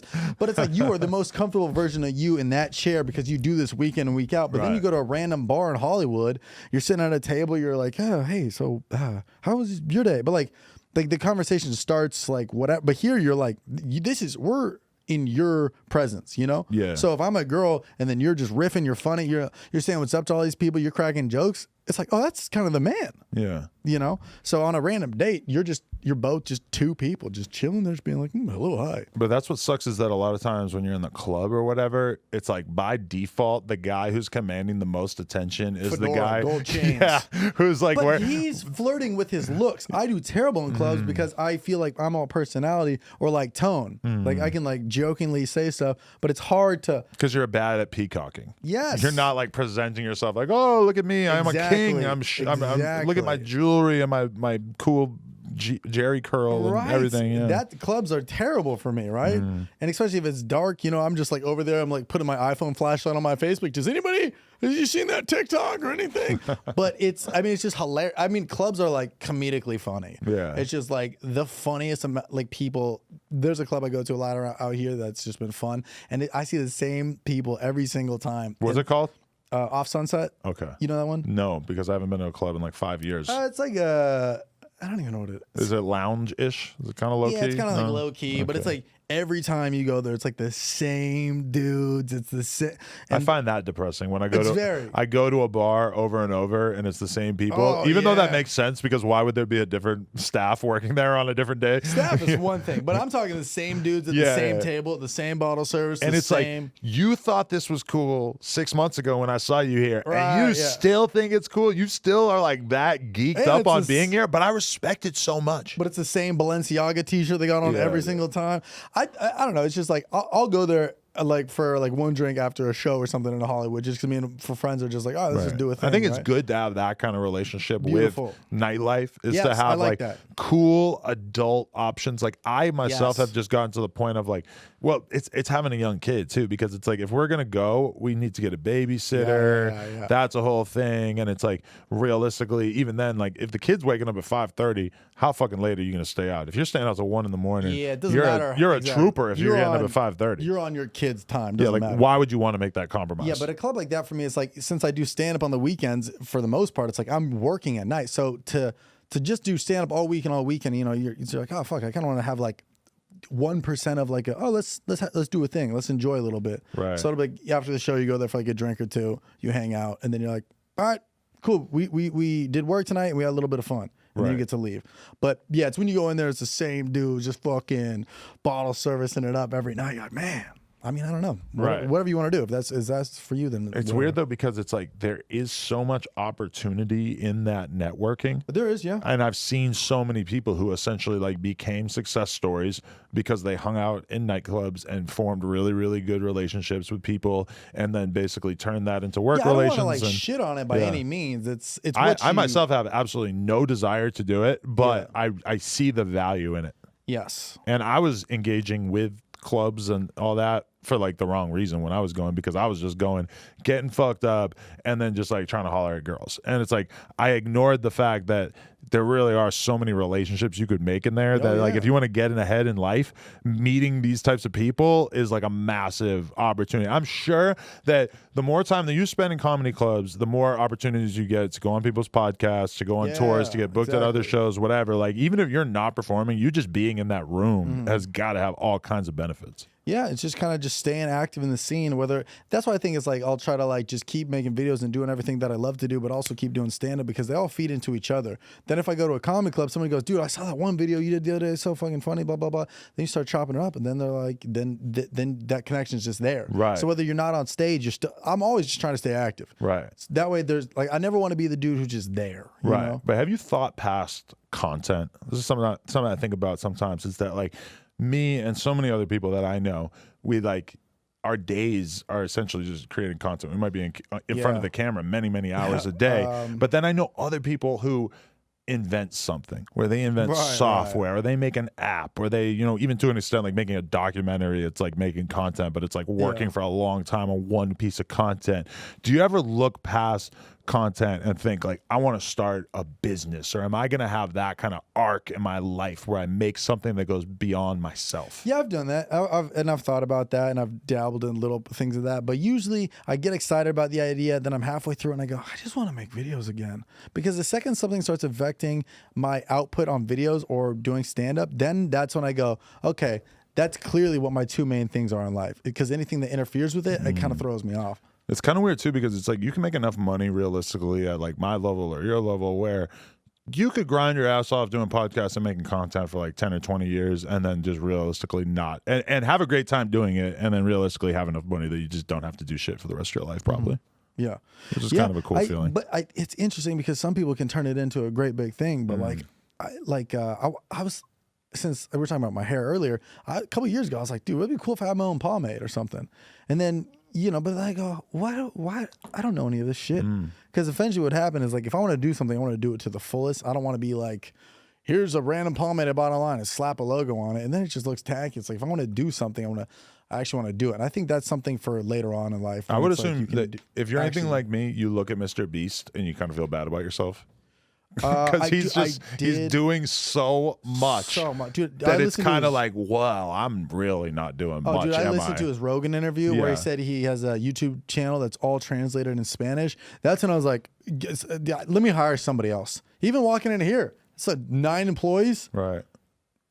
Give me another person. Let me hire someone. Right. So like, I get inspired by that type of stuff, but MrBeast is like operating at such a crazy level where it's just like, it does make you wonder. You're like, what is my money going towards? Should that money be going towards another editor, another producer, or a studio we film? You know, like it like excites me. Yeah. Not scares me. Because he's the most extreme example of somebody who's decided to just say, okay, fuck saving money. Fuck like a nest egg. I'm just gonna take every single dollar I make into growing. Yeah, but he's still fucking racked out. I'm sure that He's got it. I'm sure. Like, yeah. I want to just like Because he could have grabbed like a brand deal here and there and have enough money for the rest of his life. I just want to like talk to one of those people, then like pull him aside and be like, "What do you really fucking do with that money? What do you just total a Corvette every Tuesday just to feel something?" Because it's like it's one thing you can put it all back into a video, but it's like he's getting so much money from this. I'm like, what is the? But that is MrBeast. Thing? It's like he's just trying to feel something. Like he's done everything you can do on camera. He's titillated his audience in every way. He's like a drug addict who just needs to he's searching for another high. And it's so hard for him at this point that he needs to build a fucking Willy Wonka replica chocolate river. Yeah, I mean, there's a reason he's number one. He just challenged himself to next level. But I'm like, what does he do when he's not on camera that he's like, yeah, hell yeah. I think he has a problem with that because he's so fucking young that he just doesn't even know what to do with the energy. And that's why he has 5 million channels. For me, every once in a while, I'll just spend $100 on getting Postmates Chinese food and just eating it all to myself. And I go, yeah, I feel like a piece of shit, but that was great. I think at some point, MrBeast, and realistically, it might be like 10. I think isn't he like 24 or something? I think so. He's so young. It's insane. But at some point, he may have the realization of like, I've literally done everything. Maybe I'm going to start a family because that will give me meaning in a way that none of these videos will ever be able to do. But then he's going to start doing content geared toward that. I'm going to make the biggest Huggies diaper ever. Oh, yeah. Something like that. I don't know. I don't know, man. But maybe he is that guy who's so focused that he just never will become will never want to section off his personality enough to have a family. Maybe. Yeah, I don't know. I've never met him. I have friends who work with him and talk with all those people, but I don't know. I just off camera, I'm just like, what does he do? Like he made a candy bar, and it's like the most popular candy bar in the world. Right, but he has such a big team and everything around him that he can be the face of it, and his people still find ways to involve him to make it seem like it's organic and it's not like him just slapping his face on it. Versus me, if I came out with a pomade, I'd be like, yeah, put my face on it, and then it wouldn't sell well. I go, how do I make this a whole thing? How do I really invest in it? Like Jeff Whittick, he did Jeff's Barbershop, and it's got pomade, it's got flow, it fits the brand. I'm like, I'm not in a position right now where I can do that. Like when my White Claw video popped off, I should have made a seltzer. That would have done something. Maybe could it have been the next Happy Dad? Who fucking knows? But that would have been the time to do it. Because the thing that he did that's just so ingenious is that he put all these resources into creating this machine around him that would allow him to create so much more content than any human being would ever be able to do on their own. And that's really like this business in a sense is kind of built on me being able to do that / bringing in other people so they can make content under our brand and be able to basically just do a lot more than I would be able to do on my own. Yeah, you just hire resources. Yeah. And then you go, what at the end of the day, what do I want to do? I want to be funny and I want to be on camera. Right. Okay. Everything that's not that, you can hire somebody for that ideally or hopefully or work towards that. Right. It's like I still upload all my videos just because I'm very cautious to be, okay, is this the right video? This is the right title. This is how I want to do it. This is how I want to click it. This, I'm very hands-on with that, but it's like you get big enough, you go, I don't even run my Instagram account, but it's like I still post all of that shit just because I want it to look a specific way. But there's a lot of comedians that it's weird when you watch them and think like, oh, they're funny, and then you kind of have it lurking in the back of your head, like they have a team of writers. The big dudes, like when you watch like a Jon Stewart or because like now he's on Apple TV and it's like he's like a different fucking person, and it's kind of like, oh, there's a different writing team. Like maybe that is the reason why I don't think he's funny or interesting anymore. Or somebody like Howard Stern, who I grew up on, and it was like even at that time you knew that some of the other guys on the show and shit were like writers and that they had a team of writers, and so like not every joke that he made was coming from his own brain, and that's a pretty fucking crazy mentality of like, oh, I could just like hire people to be funny on my behalf. Like imagine there's a monitor right there and I have my funniest homie sitting in the corner and he's and you say something that's fucking funny and he just writes a fucking joke on the screen and then I bust it out and it's like weirdly like 15 seconds too late in the conversation. But like you could totally do that. Yeah. And just be a dumb motherfucker who says ingenious shit on your podcast. I think you do have to have the notability to know that that you are funny. Like if I did it, they'd be like, oh, I've seen this guy before. Like, okay, like I trust that whatever he's saying, it makes it authentic that, oh, that probably did come from him when I could be reading off a prompter. Right. But if I'm just a random guy, they're like, is this guy funny? But if you are funny enough to understand why it's funny and how it might sound natural in conversation, then you could maybe Oh, make yeah. like Howard Stern is a funny guy. Yeah. But it's like if he's got some fucking insanely funny stand-up comedian in the corner writing jokes for him, then he's going to be even funnier, He's right? He's But I wonder so what not his so- system is. Like, does he have a fucking shared notepad that's just up on the screen where he's doing that? I mean, I guess Probably, yeah, that's it's maybe probably how like it bullet works. points with like some jokes or something like that. But it's honestly, if you got to know how to deliver it too. Like, I don't know if you've ever watched those roasts on like YouTube roasts or something. And then Yeah. they have like some TikTok guy reading roast jokes. It's like the joke is funny, but the timing, he ruins his own joke. He Seen does- that many times, yeah. So it's like you still have to be funny to understand how to deliver funny, and people still have to know that you are funny in the first place to even trust that. I think if that makes Definitely. sense. I think it's interesting for you because you podcast and you interview a lot of rappers. And first, It's a very different battle. it is also, it's so funny because I know, like, on your side of things, when I see like a rapper and the mic is like by their like, They do that. Yeah, they it's, like, love by that their move. feet, Yeah.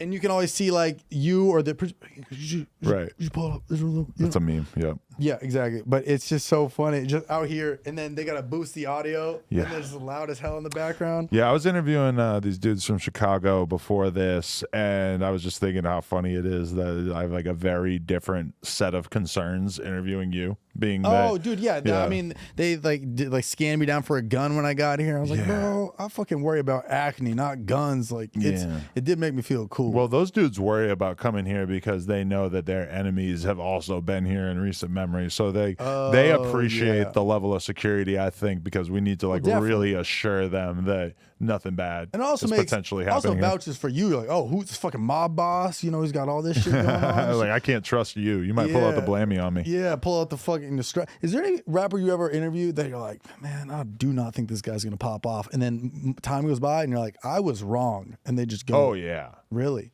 Ice Spice. Oh. I didn't specifically interview her, but my boy Black Dave did a video with her on the channel where he went and did a video with her.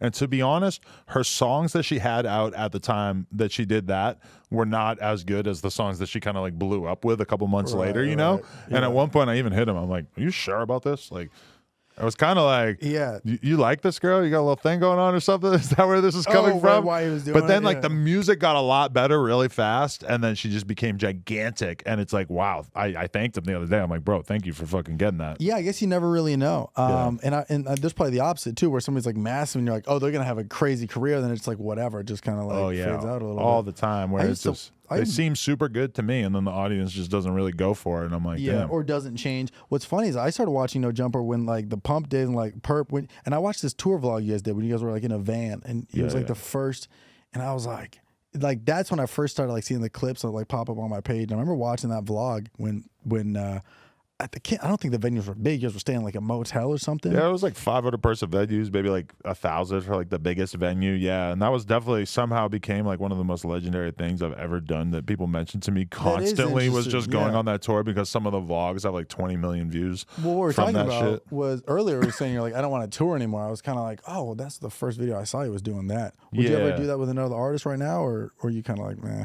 I mean, definitely not like that in a fucking random 15-passenger van, you know? Yeah, I mean, but me touring with an artist, it's kind of like, what am I doing? Like, I Yeah, don't really well, that feel was like there's that just- much of a reason for me to be doing it. I can go hype the crowd up a bit. That was just a different part of your life. It was like, what, Yeah. 2015, 2016, where you're just kind of like, It could kind of make sense though, because I just recently had the experience of going to New York for a week, and while I was there, I just like booked a day in a studio and did 3 interviews while I was there. And it's like I could hypothetically imagine my life where I'm like going all these cities and like doing a full day of interviews in the different cities, and then doing a live podcast at night and Yeah. being super efficient like that. You So I could could see it, but you could do day in the life type stuff where you just ride along with somebody and kind of interview them along as it goes. I think people like to see the background stuff. well, yeah, and sometimes I look at people like fucking Steve Will Do It.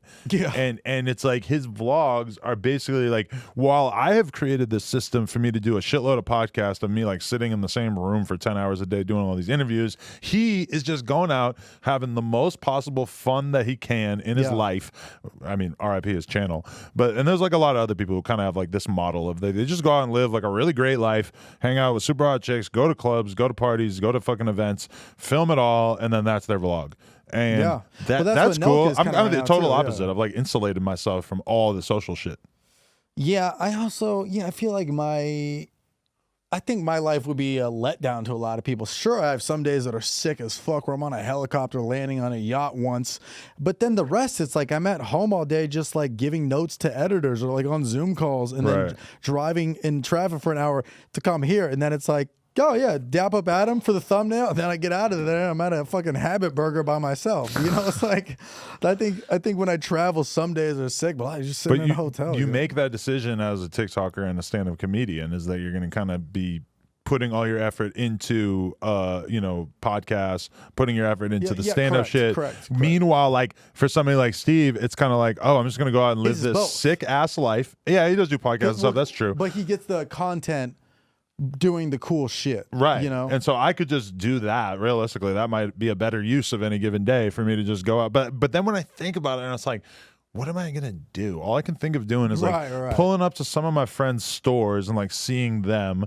You know, I could get like a sick like rental car for the day, so that would be cool for the video, maybe, right? No, I watched a Danny Duncan video I was super impressed by the other day. He literally has like a homie that's a black midget, so that's the start. Like he's like the tiniest little dude you ever seen in your life, and I don't know like how they became friends, but I mean, if you want to make a video funny, having a midget in the video seems like a pretty good start. It's just like a vlog, or and they just rent these little like motorbikes, and he's got a sick ass filmer who's filming like little montages of them jumping the shit around and stuff, and it's got like multiple million views after a day, and I'm like, this is fucking genius. He's just living a sick, fun life and making these sick vlogs. Exactly. And it's hard to compete with that. Yeah. So, well, that's a lot of Nelka's that too right now. Yeah, it's like, that's totally the same open style. The video, merch drop, here's tits, get the full send stuff, and then it's a party scene, and then it's them talking about a prank, they do the prank, and then they celebrate the prank, it's a party scene. You just like want that guy's life. So when you're watching, you're like, I want to be that guy. Yeah. I want to be that dirt bike. They paint like the fantasy life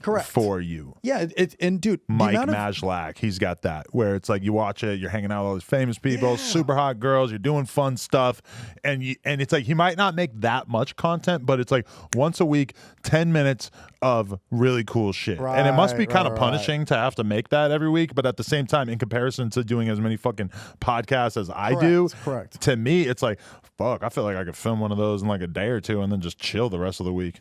Yeah, ideally, it's a jam-packed day, but you do want to make it sick. But dude, there's so many vlogs I click when I'm like, this shit's 28 minutes, I'm not gonna watch this. Then you pick your head up and it's like, all right guys, make sure to subscribe. You're like, how the fuck did 28 minutes go by? And you're just watching some random YouTuber just go to Saddle Ranch. But there's nothing to happen. Think about the life of a Twitch streamer too. It's pretty punishing of like having to put in like 8-hour days playing Fortnite just to keep the audience going. Yeah, I mean, so if you have a big audience, it must be sick as fuck. But also, I could imagine it really taking a toll on your mind. Well, the interesting part about the vlogs is it's you shoot it, then you edit it. So you can so if you were off kind of today and you did this cool thing where you rented Lambos, but you feel like shit, you can cut that to 30 seconds. But like when you're full on Twitch and you're tired, you're not feeling it, like there's like thousands of people being like, LLL, idiot, what are you doing? Like it's just pure labor. Like you're making a lot of money, but it's the most time intensive thing you could possibly do.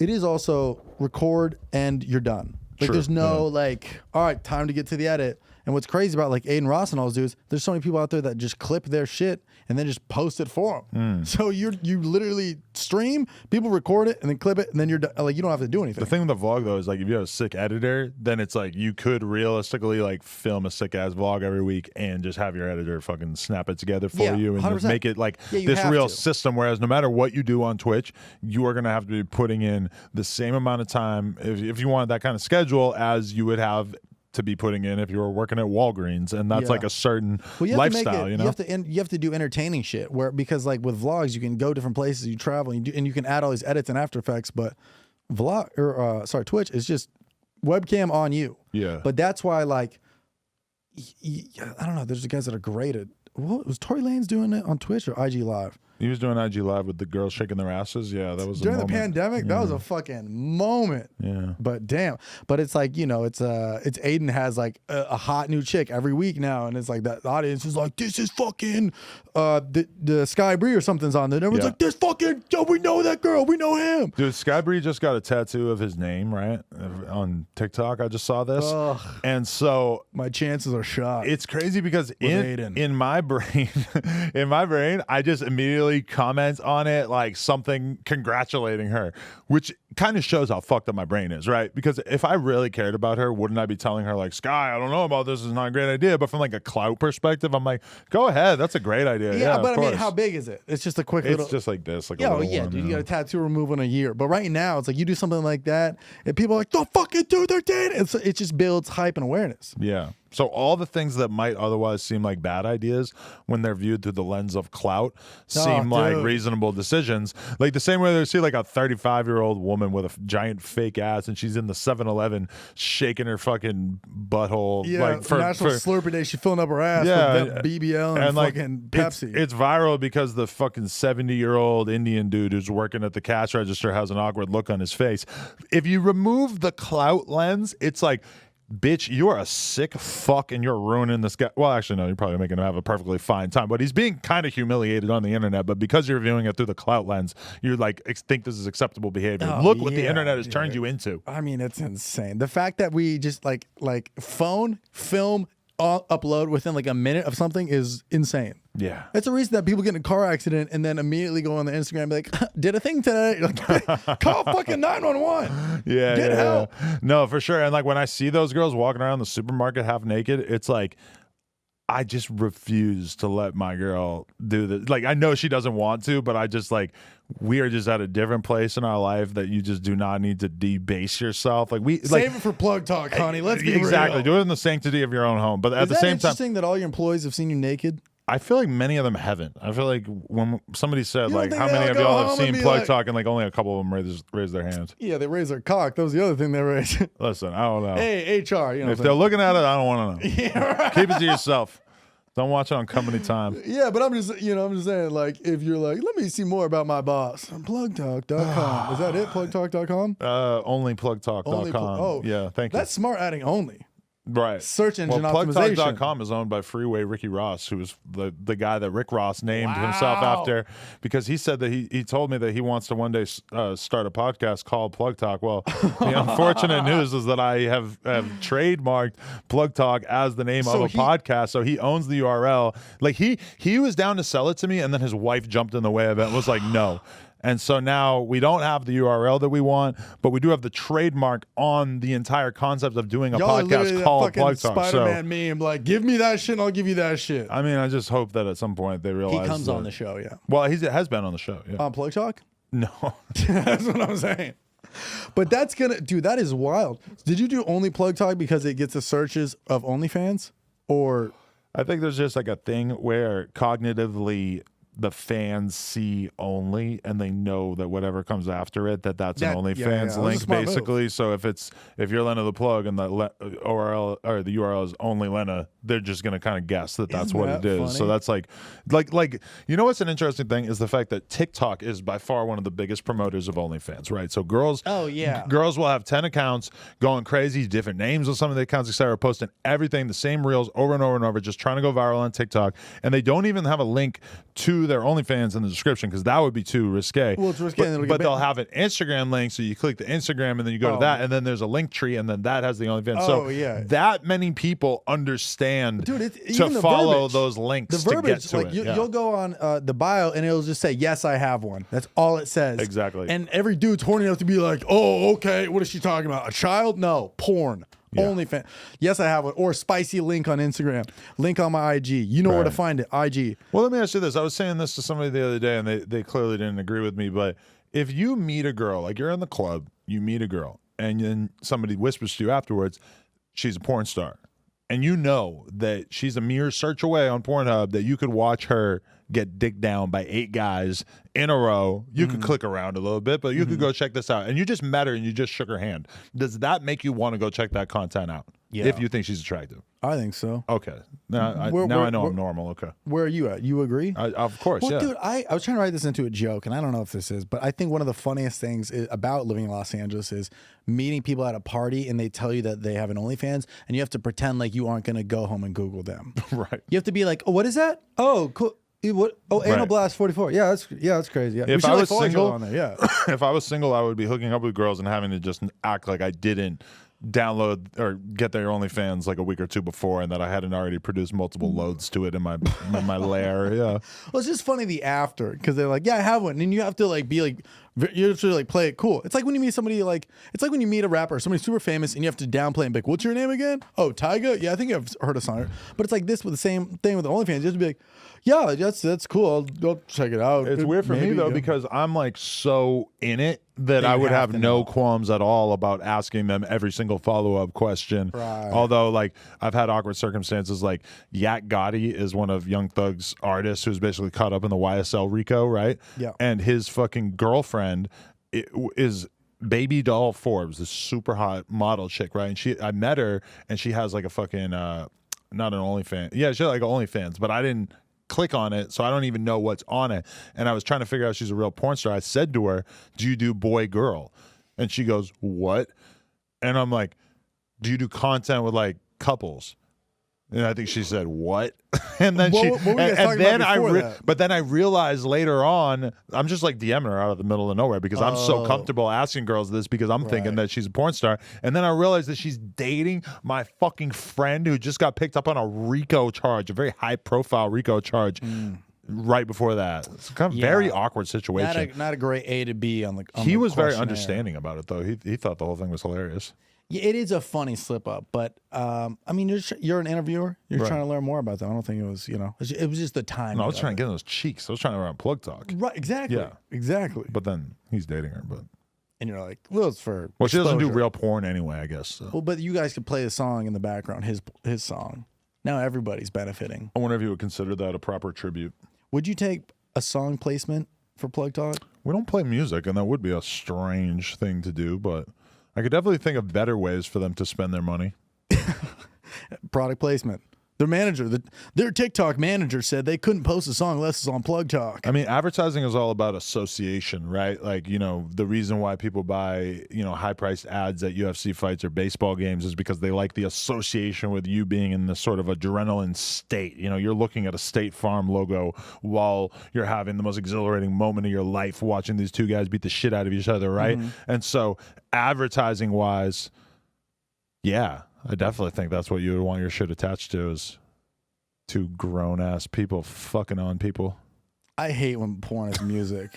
Do they even do that? I feel like I haven't seen that forever. Or you click on a random Pornhub thing, there's some dubstep track in the back, just Flux Pavilion, and blah, blah, blah, blah. I'm like, the major invention of TikTok is that they've made it so that girls can have no personality and still consistently create content day after day on the platform by using the sounds. And so every single day they're mouthing along to some Kardashian skit.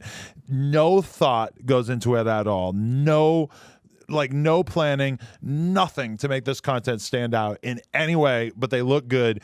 And it's like kind of a depressing feeling when you click on a girl's feed and you're thinking that you might get some sort of like knowledge or understanding of what they're like as a person, and you're scrolling through and they look good, but every single clip is a fucking voiceover or them doing a little dance to a viral sound, bloop bloop, and they're just like grabbing their tits and like bouncing up and down, and you're like, you could be using this platform to do anything, to tell me anything about yourself. Like TED Talks on there? Well, my shit at least has like a little bit of fucking depth. You know what is interesting? Imagine if my feed was just me like with my shirt off. It will be eventually. That'd be fucking hilarious. That'd be amazing. Take your shirt off, dance to this YFN Lucci song. But I think it is interesting. I remember I went to this girl's page because she was like really attractive, and then I clicked it, and I wanted to I don't know why I wanted to like hear what she sounded like for something, but every video was a voiceover, and I was like, damn, you can have millions of followers, and nobody has ever heard your real voice. And that girl could be in another country. She might not even speak English, and you're fucking out here buying her OnlyFans and chatting with some fucking dude who's running it for her, thinking that you're talking to her. All if you DM on OnlyFans, I don't care what you do with OnlyFans, but that is where it gets sad, is when you have somebody just like typing messages for you. I'm like, damn, you were just letting these dudes down in Denmark being like, I'm talking to her. I DM girls for Plug Talk or like the Patreon, and they just don't respond sometimes. You DM them? Yeah, about like having them on Plug Talk and having the Patreon, and they don't respond. And like a lot of times when I look at their shit and there's never a clip of them talking to the camera, and it makes me feel like, she does not speak English. Like that's the whole little thing that's going on here. They're making mad money. Like some person signed this girl in Costa Rica and who just happens to have like a tiny waist and gigantic tits, and she's like the hottest girl you ever seen in your life. But she's not a public figure. She's just a hot looking chick. And they sign her to this OnlyFans contract and kind of like make it seem as if she's like a real person. But she doesn't speak English. She's not a real person. I mean, yeah, it's just what it's the viewer at home is using their imagination. They're like, she's hot. She could be my wife. It's like you don't even you're just thinking about the imagery. You're not even you wouldn't even question it. But that's why when I went through like 7 of this girl's videos and all of them were lip syncing, I was like, dude, this girl she might not even know English. Right. She might just be mouthing words. She could be a mime. I don't fucking know. She could be a mime. And maybe she is. And maybe she is. Or maybe there's some genius behind the scenes who's running the shots for her because she's a fucking Xanax head who doesn't even know what the hell's going on, and she's just zonked out, and this guy's just controlling her like a puppeteer. I hope not, because that's sad. Yeah, well, there's definitely some of that going on. I didn't even know there are like managers. Like I have some friends and they do OnlyFans, and they were like, "Yeah, I have a manager." I'm like, "What? How do you get into managing OnlyFans?" Like, well, it's a gold rush because all these dudes are just like, because those are the ones I feel bad for. Dudes see girls making a bunch of money, and they're just like, how do I get as large a percentage of this as possible? That's why it's so funny girls posting the DMs that they got from Lil Pump, because there's just somebody using his account to try to get them to sign with Lil Pump's OnlyFans management company. About that. I don't know who's actually signed up with it, but they're using the account, and it's like, Jesus. it's a logical use of your fame, but brand wise, yeah, I don't know. Yeah, I don't know. But those aren't his fans. No. The people roasting him on Twitter. They're probably not tuning into Gucci Gang Part 5 anyway. We need the Part 7. Part 7 sucked. Part 9 is fire. Pretty good, yeah. I think that was on Now That's What I Call Hits 44, right? He can't stop making songs where he says something about his grandma or his mom or his aunt or whatever. In the kitchen. Just doing drugs. Yeah. His grandma pops pills. His great-grandma's off the lean. Everybody's, in Pump's world that he's created, everybody's just doing something they're not supposed to do. Everybody's getting into trouble. Oh, God, I love it. It's a thing. Trevor, where can people check you out if they want to tune into your content? I have a podcast, Stiff Socks, every Wednesday. Adam was on it. Yep. I'm on tour, trevorwallacecomedy.com. What's the other best episode besides mine? So I can go watch it. I would say the other best episode was probably, we had Anal Princess on. Anal Princess? You know her? You know her? Stella Berry? Oh, yeah. Okay. I had to give the government name. I didn't know that was a nickname. She was so knowledgeable about everything. It was really cool. She did an episode on that. She's awesome. She's very cool. There's been a lot. We did Theo Von popped in for a second, which was really cool. Because you guys are in the same office building. Right? Yeah, we had Bobby Lee on there. Steve-O was fucking awesome. Steve-O just has stories for days. Kendra Sunderland was one of our favorites just because she was like the first porn star that ever did our podcast. Really? I had her on Plug Talk the other day. Did you? Got in the guts, yep. How was it? Just fine. What does that mean? It was fine and dandy, like sour candy. Oh, just fine sounds like you're like, no, just fine. Cool. Yeah. That was great. Nice. Yeah. Well, guess what? Insert the clip here. Kendra. Yeah, there's just a lot of fun episodes. Raw Dog. Raw Dog did up. You didn't Raw Dog. I have not. Have you ever hooked up with any of the porn stars you work with? No. You ever thought about it? Was there ever a little bit of tension? Yeah. Well, are you scared to pursue them because you know that they're taking gigantic dicks? I'm scared that I wouldn't be I'm scared that they would have to be like, no, it was good. It was like pat me on the head after. That's the most consistent thing that porn stars tell me is that random dudes are weird about it. They always have to say some weird shit about like, oh, I know you're used to 10-inch dicks, but yeah, I don't blame them. That was probably what I would think to say if I hadn't already been told. I don't know that what it's else cliche. I'd say. Or what else do you talk about? It's like you've been to war. Yeah, I don't know. Fuck it, I'm down. You know, why not? Have a little chat about it, get it out the way. Or I would I don't know, I'd want to role play with a porn star to feel like I was actually on a porn. I would want to do a porn without the cameras. You know what I'm saying? Like, let me knock on the door. Oh, I heard your Wi-Fi's down. So you're into role playing. If you had a girlfriend right now, you might get into that. But if I would want to do it with a porn star because that's like, I want to see somebody who's good at acting on camera for like these scenes. You know, because they're the best at it. I want them to like play into it and be like, oh yeah, I guess my Wi-Fi router is down. I'd be like, that shit's hot to me. Make her get stuck in the laundry machine. Get stuck in the air fryer. You know what I'm saying? Me and my girl Keurig. Me and the air fryer. I don't fucking know. But just like if I'm I gonna buy role play, an industrial size air fryer and put my girl's head in it. I want to role play with somebody who does role play for work because then that shit is hot to me. Because if I suck at role play and the girl I'm dating sucks at role play, it's not going to be a good role play. We're like, knock, knock. I'm a police officer. I don't fucking know how it works. You know, I want to do it with a girl who's like actually out here doing I it. banged my girl with her head in a laundry machine the other day. Now that's a clean load. It's kind of hot. Clean. That's a heavy load. Hey, were you guys filming it or just cause? Yeah, we filmed it. No, I was gonna Put say the camera up on the tripod, got real into it. Not my fetish, but Did it you looked go good. back later to do laundry and be like, damn, I was just fucking in here? Well, we're doing it in our other house, and I don't do laundry. That's the so. richest thing. That's the double richest thing I've ever heard. That was the other house. Also, I don't do laundry. God, I fucking have one house and I do my own laundry. Picture this. I need to get my bread up. I should have taken that fucking nicotine deal. So my girl's gone, and the other day I go and I'm doing cardio for a couple hours. It starts raining. My jogging shoes get wet.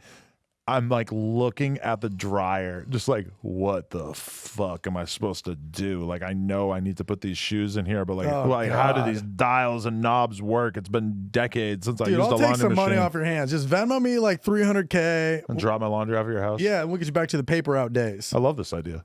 I think it's a great idea. It'd be a great way for us to work together. So what did you end up doing?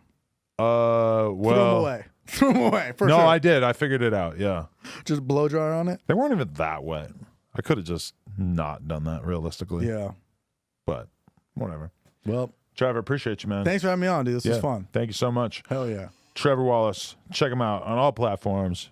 No Jumper. Coolest podcast in the world. Check us out on YouTube, TikTok, Patreon, Instagram, etc. Like, comment, and subscribe. NoJumper.com if you want to subscribe. Pow.